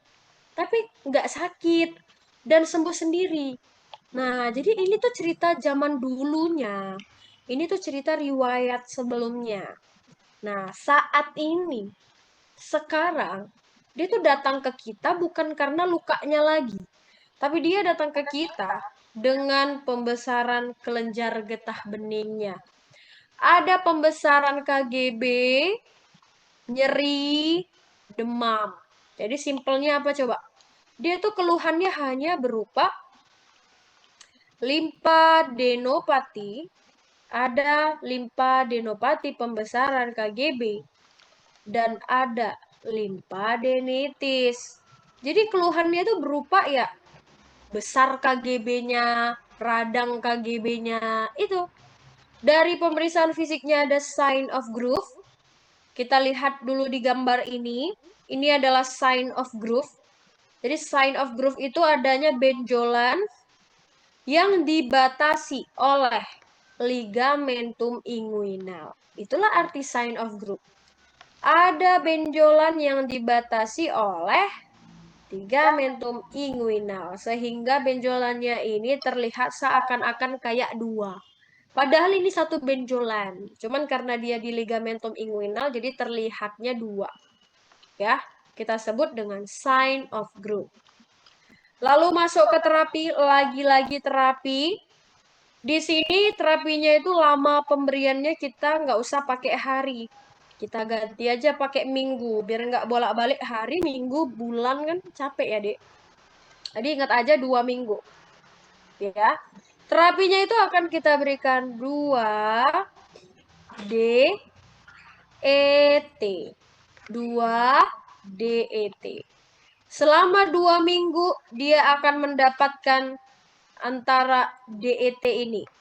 D, doxycycline, dosisnya udah hafal 2 kali 100. E, eritromisin juga dosisnya sama 4 kali 500. Di sini bedanya ada tetrasiklin. Jadi T-nya itu tetrasiklin. Tapi itu pun dosisnya sama kok dengan eritromisin. Sama-sama 4 kali 500 mg. Untuk pemberiannya itu selama 2 minggu. Ya, jadi ingat aja ada 2 DET. Herpes simplex pakai rumus 7. Ulcus mole ingat monyet namanya Ceas. Ulcus durum duit. Siapa yang pegang? Bapak-bapak doer. Ya kan? Granuloma inguinal ada 3 ADC. Lymphogranuloma venerum ada 2 DET. Jangan terbalik 3 sama 2.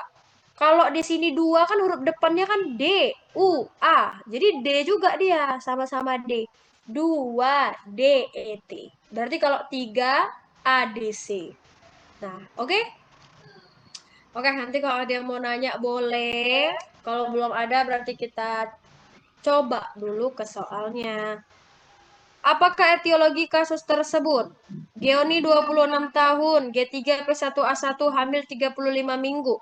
Ada bintil yang berisi cairan di kemaluannya sejak 1 minggu lalu. Gatal, nyeri, keputihan, dan malaise. Suaminya itu supir truk. Vital sign-nya demam, DJJ aman. Ada vesikel multiple pada labium maius bilateral disertai nyeri, ulcer, mukosa vaginanya juga merah dan edem. Dia nanyanya etiologinya.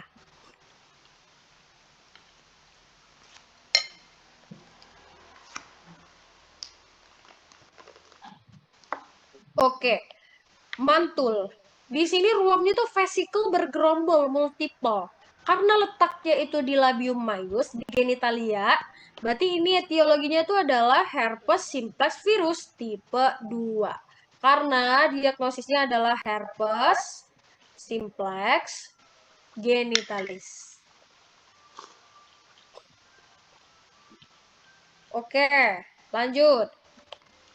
Terapi farmakologi yang dapat diberikan adalah Adi, 25 tahun, keluhan muncul lenting-lenting pada ujung bibir kanan. Awalnya merasakan bibirnya nyeri seperti baal, lalu muncul 1 buah lenting dan bertambah banyak, terlihat bergerombol. Pasien merasakan nyeri seperti terbakar, kadang gatal. Didapatkan temuan seperti di bawah ini, pernah mengalami keluhan serupa 1 tahun lalu. Pemeriksaan fisik didapatkan gambar seperti di bawah.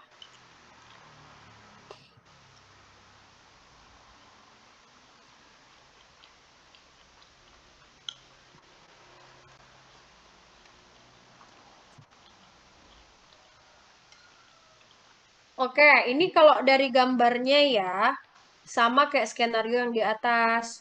Jadi diagnosisnya sama-sama arahnya ke herpes simplex. Cuman, karena ini lokasinya itu di mulut, berarti herpes simplex yang labialis. Untuk herpes simplex, jangan lupa terapinya kita pakai rumus 7. Asiklovir 5 kali 200 mg benar. Asiklovir 3 kali 400 benar, valasiklovir 2 kali 500 benar. Cuman di sini apa, Dek? Karena dia udah pernah sebelumnya kan, maka lama pemberiannya adalah cukup 5 hari aja. Kebetulan cuman 1 yang ada 5 harinya, maka jawabannya cuman 1, yaitu C. Oke, lagi. Apakah etiologi yang paling tepat pada kasus ini? Jacob 30 tahun, ada nyeri pada kemaluan dirasakan 3 hari, kemudian dari vital sign-nya normal, ada luka multiple dasar kotor bergaung disertai pembesaran KGB inguinal. Luka terasa sangat nyeri saat disentuh dengan dasar yang kotor. Ada gambaran school of fish-nya juga. Lucrei.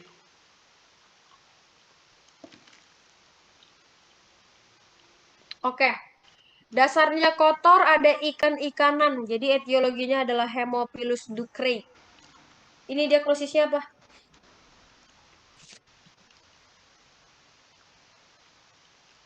Iya, untuk diagnosisnya ini adalah ulcus mole. Neisseria gonorrhoeae penyebab GO, Chlamydia trachomatis penyebab GO, dan apa satu lagi? Yang tadi?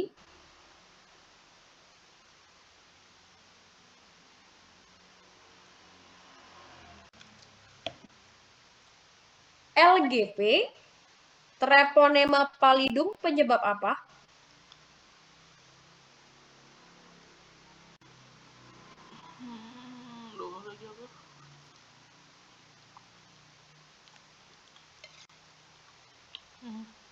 Durum, kalau herpes simplex virus ya penyebab herpes simplex. Lanjut. Apa terapi pada kasus ini? Risto usia 32 tahun, datang ke dokter umum. Keluhannya ada luka pada kemaluan sejak 3 hari yang lalu. Luka dirasakan tidak nyeri. Dia bekerja sebagai teknisi kapal dan sering berhubungan seksual dengan PSK tanpa pengaman. Dari vital sign-nya normal. Status vokalis ada ulkus soliter, dinding rata, dasar bersih pada penisnya.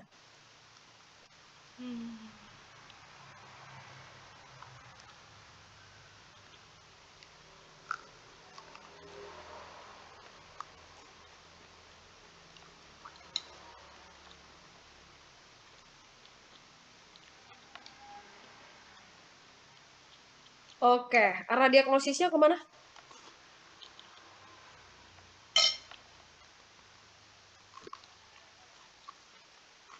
Ulkus durum. Ya, setuju ya. Ini arah diagnosisnya itu ke ulkus durum. Kalau ulkus durum duit, maka terapinya ingat Bapak Doer. Bapak Doer. Benzatin penisilin. G 2,4 juta. Oke, ada jawabannya. Kalau nggak ada ini, harusnya kita pilihnya prokain. Apakah benar prokainnya 600.000? Salah, harusnya berapa? Harusnya dia dosisnya 600.000. Oke, lalu apa lagi? Doksi. Doksinya benar gak ini 14 hari?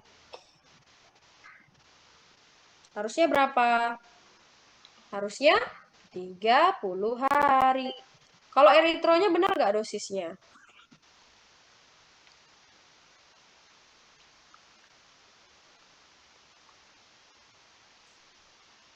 Iya, harusnya dia bukan 3 kali 500 ya, tapi 4 kali 500 mg. Ya, lagipun kalau benar semuanya dosisnya, tetap jawaban kita tuh yang C, karena dia lini 1. Oke, masih ada lagi. Apa etiologi yang paling tepatnya? Tuan Henry, dia ada luka pada kemaluan yang dirasakan sejak 3 hari.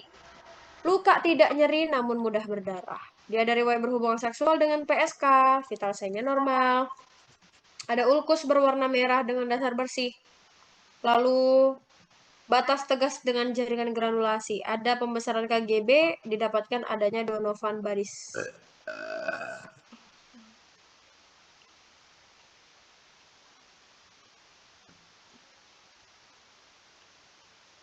Ada Donovan Badis juga ya. Donovan Badis ini berarti ya bentuk dari si etiologinya itu.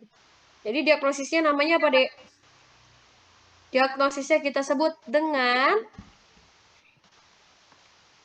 granuloma inguinal. Nah, karena dia ada granul-granulnya, jadi jawabannya juga yang ada granul-granulnya. Jadi jawabannya adalah yang C. Klebsiella granulomatis. Oke. Lagi nomor 18, diagnosisnya Randy. Ada benjolan pada lipat paha sejak 5 hari, nyeri dan demam. 2 minggu lalu, terdapat ada luka multiple pada area kemaluan namun tidak nyeri.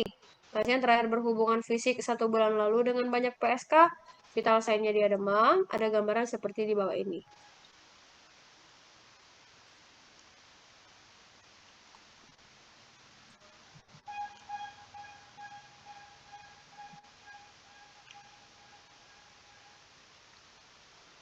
Iya, ini baru jawabannya adalah limfogranuloma venerum. Kalau limfogranuloma venerum, apa smart way untuk terapinya? Apa kita berikan untuk pasiennya?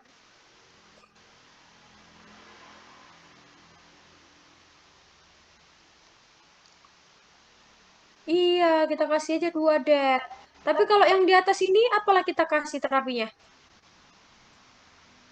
Kalau granuloma inguinal 3 ADC. Oke. Oke ya. Habis. Mudah-mudahan bisa kebayang. Mudah-mudahan. Tapi ya nggak mungkin ya sekali bom langsung hafal seumur hidup. Nah, kalau bener ya, kalau bisa langsung ya alhamdulillah banget. Tapi kalau enggak ya wajar gitu. Jadi nanti pasti harus dibaca ulang, dibaca ulang, dibaca ulang. Baiklah, kalau begitu sekarang kita next lagi ke kutil pada kelamin. Sebelumnya kakak mau nanya dulu deh. Tadi kalau kutil ruamnya apa kita bilangnya, Dek? Kalau kutil, apa nama ruamnya?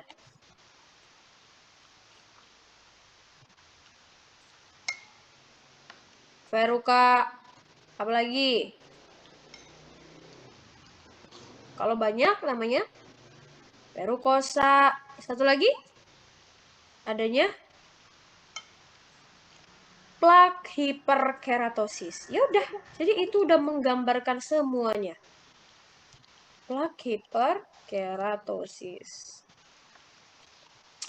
Masuklah kita ke kondiloma acuminata.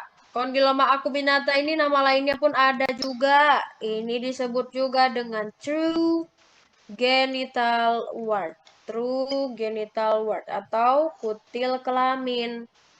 Dia etiologinya adalah HPV tipe 6 dan tipe 11. HPV itu Human Papilloma Virus. Ini banyak kali tipenya, Dek. Jadi harus ingat tipenya ya. Penyebab CA cervix pun HPV juga. Tapi kan kalau CA cervix dia HPV-nya 16 dan 18. Ini adalah HPV yang tipe 6 dan 11. Kutil kelamin. Kondiloma acuminata. Dia ruamnya sesuai dengan judulnya kutil, jadi ada verukosa. Verukosa itu dia kasar dan bentuknya itu dia seperti bunga kol atau seperti jengger ayam. Atau nanti dikatakan adanya plak hiperkeratosis. Jadi sama aja. Dia tuh bener-bener kayak bunga kol ataupun jengger ayam karena dia memang kutilnya bener-bener berjonjot.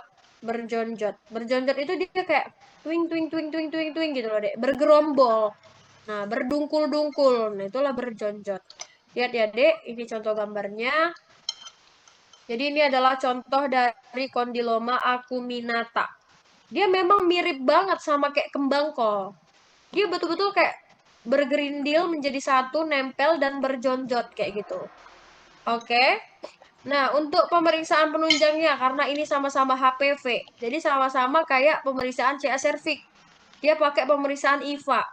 Asam asetat 5%, dioleskan pakai asam asetat, muncul warnanya itu berubah menjadi putih yang kita sebut dengan aceto white. Oh, bener lah ini. Ini pastinya adalah si kondiloma acuminata. Lalu, kalau nanti ditanya terapinya, Dek, ingat aja, terapinya itu adalah si lilin, tica, bertoksin. Lilin, tica, bertoksin. Jadi lilin itu artinya tinctura podofilin 10-25%. Tica, TCA kepanjangannya tri kloroasetat. Dia persenannya tinggi, 80-90%. Toksin, podofilitoksin. Kalau podofilitoksin dia persenannya rendah kali, cuma 0,5%. Oke, dari 3 ini yang paling aman untuk ibu hamil itu cuma satu ya, Dek. Jadi kalau pasiennya bumil, yang paling boleh itu cuma si TCA aja. Trikloroasetat yang paling aman untuk bumil. Indikasi untuk bumil. Oke, lilin, tica, bertoksin. Namun, kalau ditanya terapi definitifnya, kalau terapi definitifnya tentu kita bisa pilih pakai pembedahan. Dan pembedahan ini banyak macamnya. Bisa bedah beku atau krioterapi. Bisa bedah scalpel, jadi pakai pisau eksisi lah namanya. Bisa juga pakai bedah listrik, jadi pakai kauter. Nah, macam-macam. Pokoknya intinya terapi pembedahan. Perhatikan ya, kalau pasiennya ibu hamil, pasien ibu hamil yang paling disarankan kalau ada pilihan pembedahan, pilih pembedahan. Ya, jadi kita sarankan pembedahan. Kalau nggak ada pilihan pembedahan, barulah kalian pilih TCA, trikloroasetat. Jadi kalau disuruh milih farmakologi sama bedah, Kak, ibu hamil pilih mana? Ya bedah jawabannya. Tapi kalau nggak ada ya udah TCA pun nggak apa-apa gitu. Oke, itu untuk bumil. Nah, kemudian kalian harus bisa membedakan antara kondiloma acuminata dengan kondiloma lata. Ini adalah dua hal yang berbeda ya, Dek. Kalau kondiloma lata, ini adalah penyakit sifilis.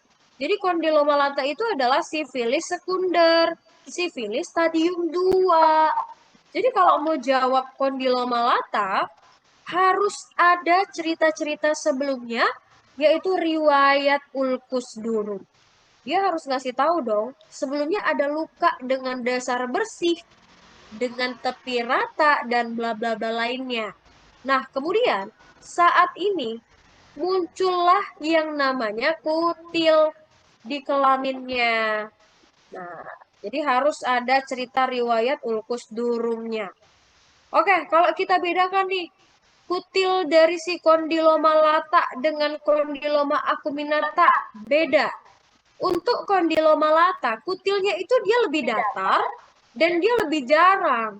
Dia bukan yang kayak berkumpul, berjonjot di satu tempat, jadi dia nggak mirip kembang kol. Ya, untuk kondiloma lata, kutilnya lebih datar dan dia letaknya itu lebih tersebar. Nah, itu bedanya dengan yang acuminata.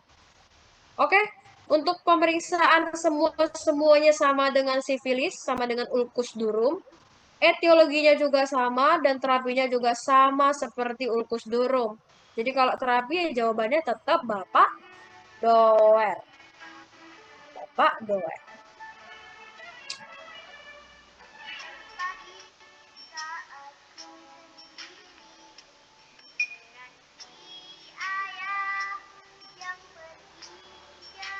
Next, kita masuk ke penyakit kulit virus. Yang pertama yang mau kita bahas ini adalah varicella zoster. Varicella zoster tahu ya, Dek? Cacar air. Siapa di sini yang pernah kena cacar air? Nah, katanya cacar air itu cuma sekali seumur hidup. Benarkah? Jawabannya ya benar. Nanti kalau dia terinfeksi ulang, dia bukan varicella lagi atau ya. Oke? Untuk varicella zoster, etiologinya varicella zoster virus. Jadi tinggal tambahin aja virusnya di belakang. Varicella zoster etiologinya adalah varicella zoster virus. Di sini kita jumpain adanya vesikel di seluruh tubuhnya. Jadi vesikelnya si varicella itu dia tersebar. Ada vesikel yang tersebar di seluruh tubuh dan dasarnya itu eritem. Kemudian kata kunci lainnya itu pasiennya demam. Demam, muncul vesikel tersebar di seluruh tubuh. Kemudian kalau vesikelnya itu pecah, jadilah dia krusta. Ada juga lama-lama muncul pus-pus-pusannya. Nah, jadi poinnya apa? Vesikel yang tersebar di seluruh tubuh dan demam. Karena ini virus, jadi pemeriksaannya sama, kita pakai pemeriksaan Zhang test. Apa hasilnya? Didapatkan adanya sel datia berinti banyak atau multinucleated giant cell. Sel datia berinti banyak. Nah, gambarnya kayak gini. Jadi dia memang polimorfik, Dek. Ruamnya itu banyak bentuknya. Poli itu banyak, morfik itu bentuk. Lihat, ada yang pustul di sini, ada makula, ada papul, macam-macam. Jadi banyak sebenarnya. Nah, kalau ditanya apa sih terapi topikalnya? Terapi topikalnya itu bisa diberikan asam salisil plus mentol.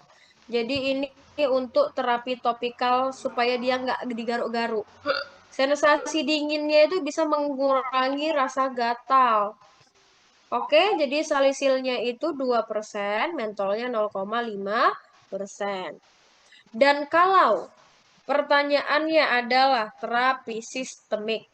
Untuk terapi sistemiknya di sini ingat ada asik, falak, family. Asik, falak, family. Dan kita akan pakai rumus 13. Herpes simplex pakainya rumus 7. Herpes zoster herpes zoster. Varicella zoster pakainya rumus 13. Yuk, kita coba rumus 13 ya. Maksudnya macam mana tuh, Kak? Nih. Jadi nanti lini satunya kita pakailah si asik. Angka depannya jangan lupa. Tetap sama, kita pakainya 5. Tapi kan 5 supaya 13 tuh tambah berapa sih? Tambah berapa supaya 13? 8. 5 ditambah dengan 8. Jadi 5 dikali 800 mg. Tapi asiklovirnya, Dek, bedanya sama si herpes simplex. Di sini tuh asiklovirnya cuma ada 1 dosis. Jadi cuma ada 5 kali 800. Untuk lini 2-nya dia langsung ke valasiklovir. Valasiklovirnya ingat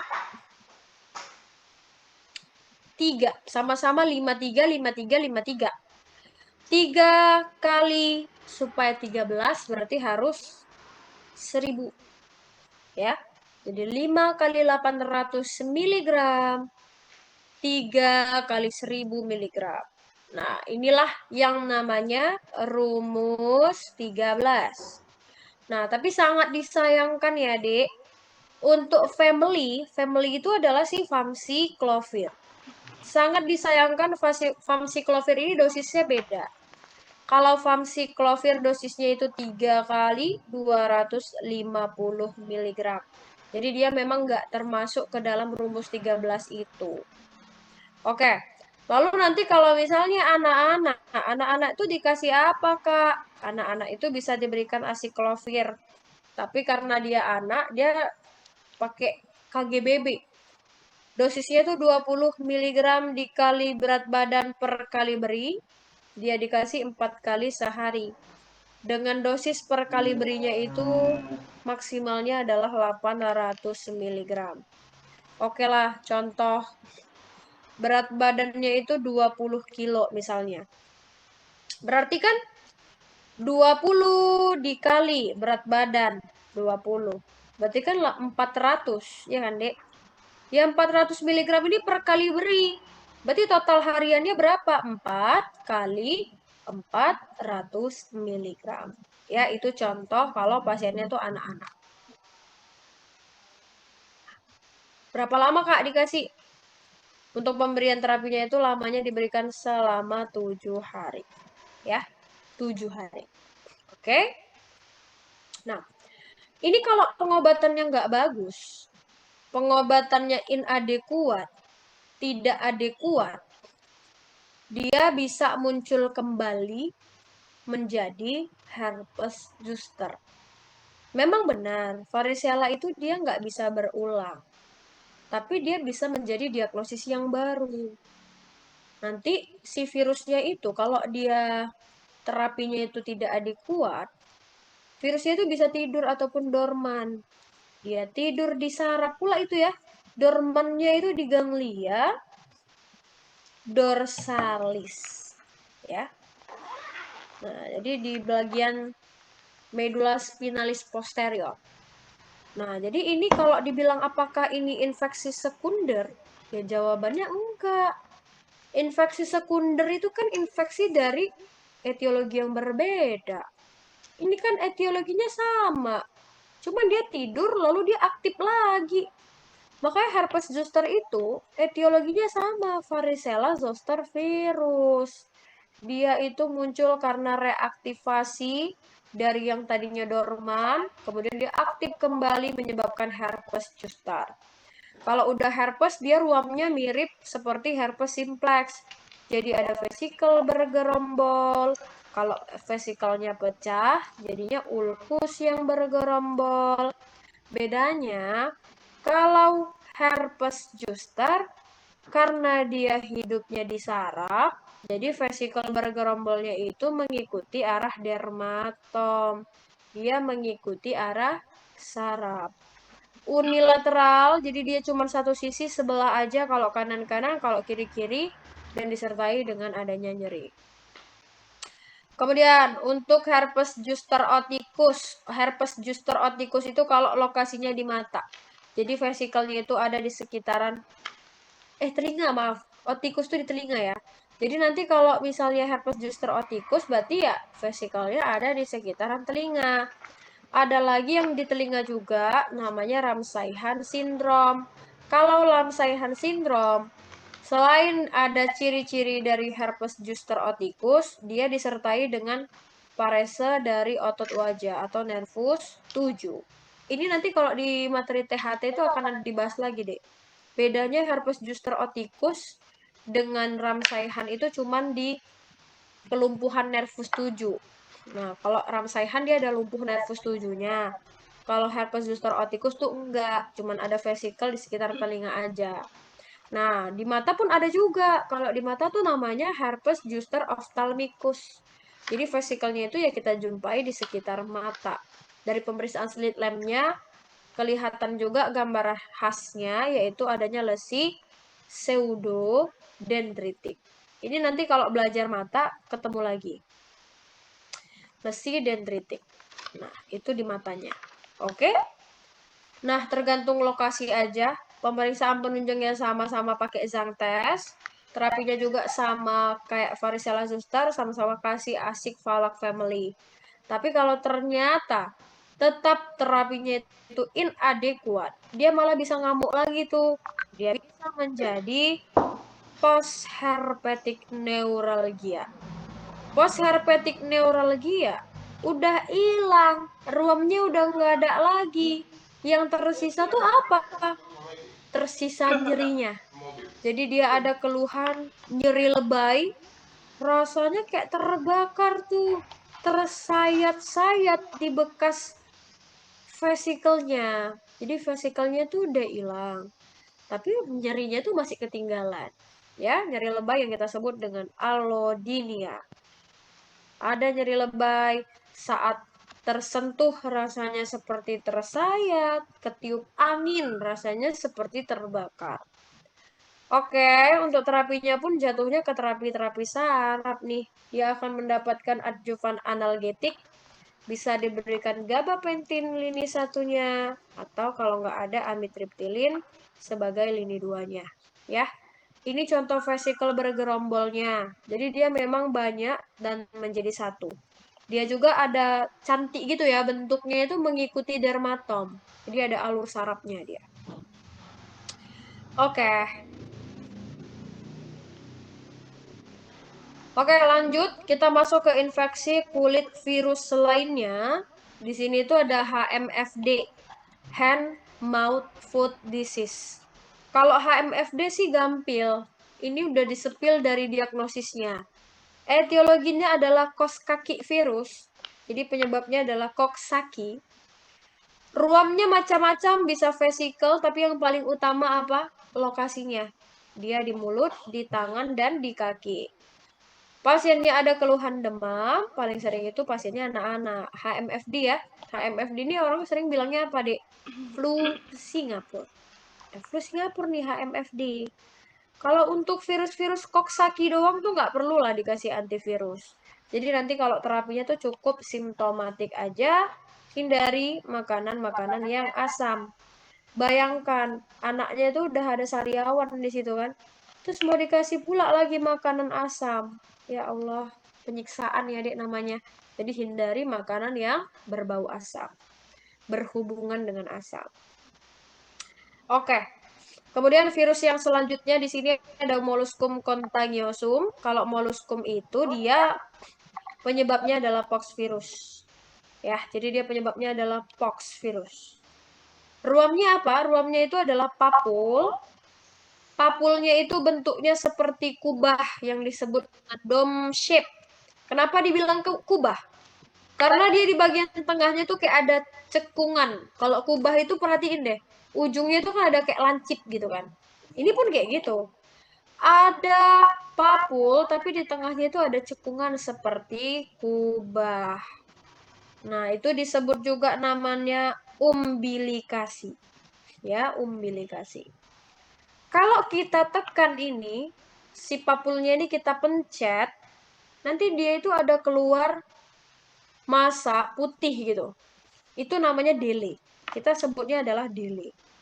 Jadi nanti dia pas dipencet, keluar delay. Ada putih-putih seperti nasi. Pemeriksaan penunjangnya itu bisa dilakukan biopsi histopatologi. Hasilnya didapatkan adanya molluscum body atau nama lainnya didapatkan adanya Henderson-Patterson body. Henderson-Patterson body. Oke. Ini kalau untuk terapi dari awal memang sudah kita rujuk. Ditanya nih, terapi topikalnya apa? Jawabannya adalah kantaridin. Kantaridin ini persennya jelek ya dia. Dia persennya kurang cantik. Jadi angkanya tuh kayak ganjil gitu. 0,7% boleh, 0,9% juga boleh. Untuk terapi definitifnya, dia akan dikuret. Jadi kalau definitif ya dikeluarin itu nasinya atau delenya. Jadi nama tindakannya itu kita sebut dengan enukleasi. Enukleasi ya. Oke. Oke. Nah, lalu yang terakhir. Yang terakhir di sini tuh ada Verruca vulgaris, kutil. Verruca, ada tahu kan, Dek? Kalau Verruca tuh berarti kutil. Ini tadi udah beberapa kita bahas. Kalau di genital acuminar genitalis atau kondiloma acuminata, dia penyebabnya itu karena HPV yang tipe 6 dan 11. Nanti kalau letaknya itu di palmar dan plantar, di telapak tangan, telapak kaki, penyebabnya adalah HPV tipe 1. Ada lagi namanya plana juvenil. Plana juvenil ini dia membaginya itu berdasarkan usia ya, Dek. Jadi dia membaginya berdasarkan usia. Juvenil itu usianya mulai dari 3 tahun sampai 16 tahun. Dan kutilnya itu nanti dia lebih datar. Dia lebih datar dan lebih jarang. Nah, jadi dia membedakannya dari situ, dari usianya. Oke, selain yang kakak sebutkan tadi, kalian bilang aja itu adalah Verruca vulgaris. Dimana penyebabnya adalah HPV tipe 2 bisa, tipe 4 bisa. Ya, tipe 2 dan 4. Makanya di sini kan judul besarnya Verruca vulgaris itu penyebabnya adalah HPV tipe 2 dan 3. Ruamnya seperti biasa, ruam kutil, ada plak verrucosa, ada plak hiperkeratosis, dan memang predileksinya itu di jari tangan dan jari kaki, deh. Paling sering itu di ujung-ujung tangan, di punggung-punggung, kayak gambar ini. Berarti ini kira-kira penyebabnya itu HPV yang tipe berapa ya? Ini HPV yang tipe berapa ini? Tipe 1. Oke, jawabannya adalah tipe 2 dan 4. Kenapa nggak tipe 1, Kak? Kalau tipe 1 itu dia pas-pasan di telapak tangannya ya, Dek. Tapi kalau di punggung itu memang seringnya Verruca vulgaris itu di bagian punggungnya. Apalagi di bagian sela-selanya nih, di sini. Ini sering kali di sini. Sendi-sendinya. Ya, kalau ini dia tipe 2 dan 4. Dia harus benar-benar di telapak deh kalau tipe 1. Nah, untuk terapinya di sini bisa diberikan asam salisilat. Ada 10%, ada 20%, ada 40%, bebas. Yang mana aja boleh. Asam salisilat itu kan untuk mengurangi sisinya tuh, hiperkeratosisnya itu. Jadi dia untuk membuang si hiperkeratosisnya. Ya, asam salisilat. Tapi kalau misalnya nggak ada nih, nggak ada, ya udah kalian sebenarnya bisa juga berikan terapi dari kondiloma acuminata. Jadi ujung-ujungnya apa?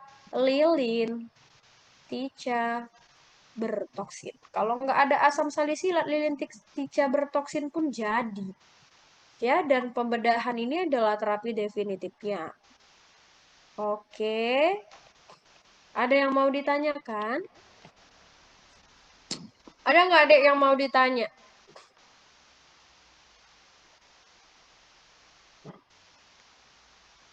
Nggak ada. Kalau nggak ada, berarti kita ke soal ya.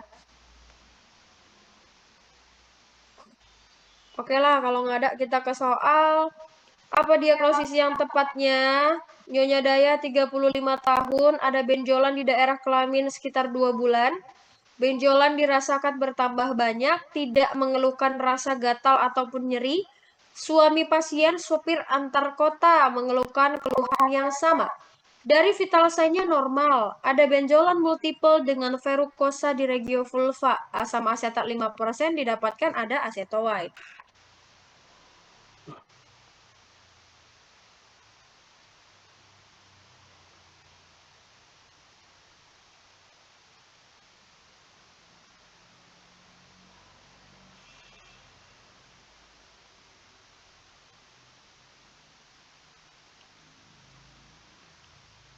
Verrucosa.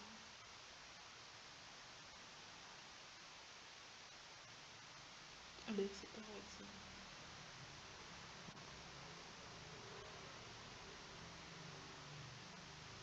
Oke, ini jawabannya adalah kondiloma acuminata. Kenapa? Karena ruamnya itu letaknya di vulva atau di genital. Karena dia di genital ya berarti acuminata. Ada pula lagi suaminya juga punya keluhan serupa ya. Untuk semua varicella zoster itu 7 hari kan dok? Mau yang lini manapun pada anak juga, betul. Jadi mau yang mana-mana aja terapinya sama. Dikasihnya selama 7 hari ya. Mau anak, mau dewasa, mau famciclovir, mau falak, mau asik, semuanya 7 hari. Nggak ada hubungannya. Oh iya, itu aja. Kalau tadi mau bilang nggak ada hubungannya varicella dengan herpes ya sama-sama terapinya tuh persis. Jadi nggak ada bedanya. Oke, nanti kalau dia mau ditanya lagi boleh ya deh ya. Kalaupun udah kelewatan nggak apa-apa, tanya aja. Oke, nomor 22. Apa pemeriksaan lanjutan yang diperlukan? Seorang laki-laki 28 tahun. Keluhannya timbul bintik-bintik berair pada hampir seluruh badannya. Awal-awal demam, kemudian timbullah bintik berair, mula-mula jernih, lama-lama jadi keruh. Gatal. Penderitanya juga sulit menelan karena sakit di tenggorokan. Riwayat pengobatannya tidak ada.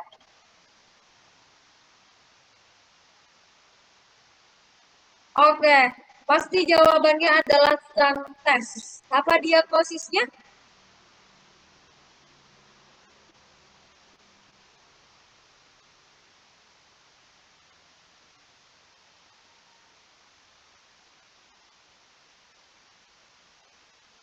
Oke, diagnosisnya adalah varicella zoster.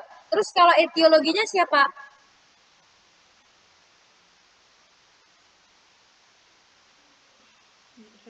Ya tambahin virus ya, jadi varicella zoster virus. Iya. Lagi nomor 23. Apa tata laksana farmakologi yang paling tepat? Perempuan 50 tahun, keluhannya itu ada bintil, nyeri, berisi cairan di dahinya, sebelah kanan, bengkak bengkak pada kelopak mata sejak 3 hari. Dermatologis di regio frontalis dextra didapatkan ada vesikel multiple bergerombol dengan umbilikasi sentral dengan dasar makula eritet.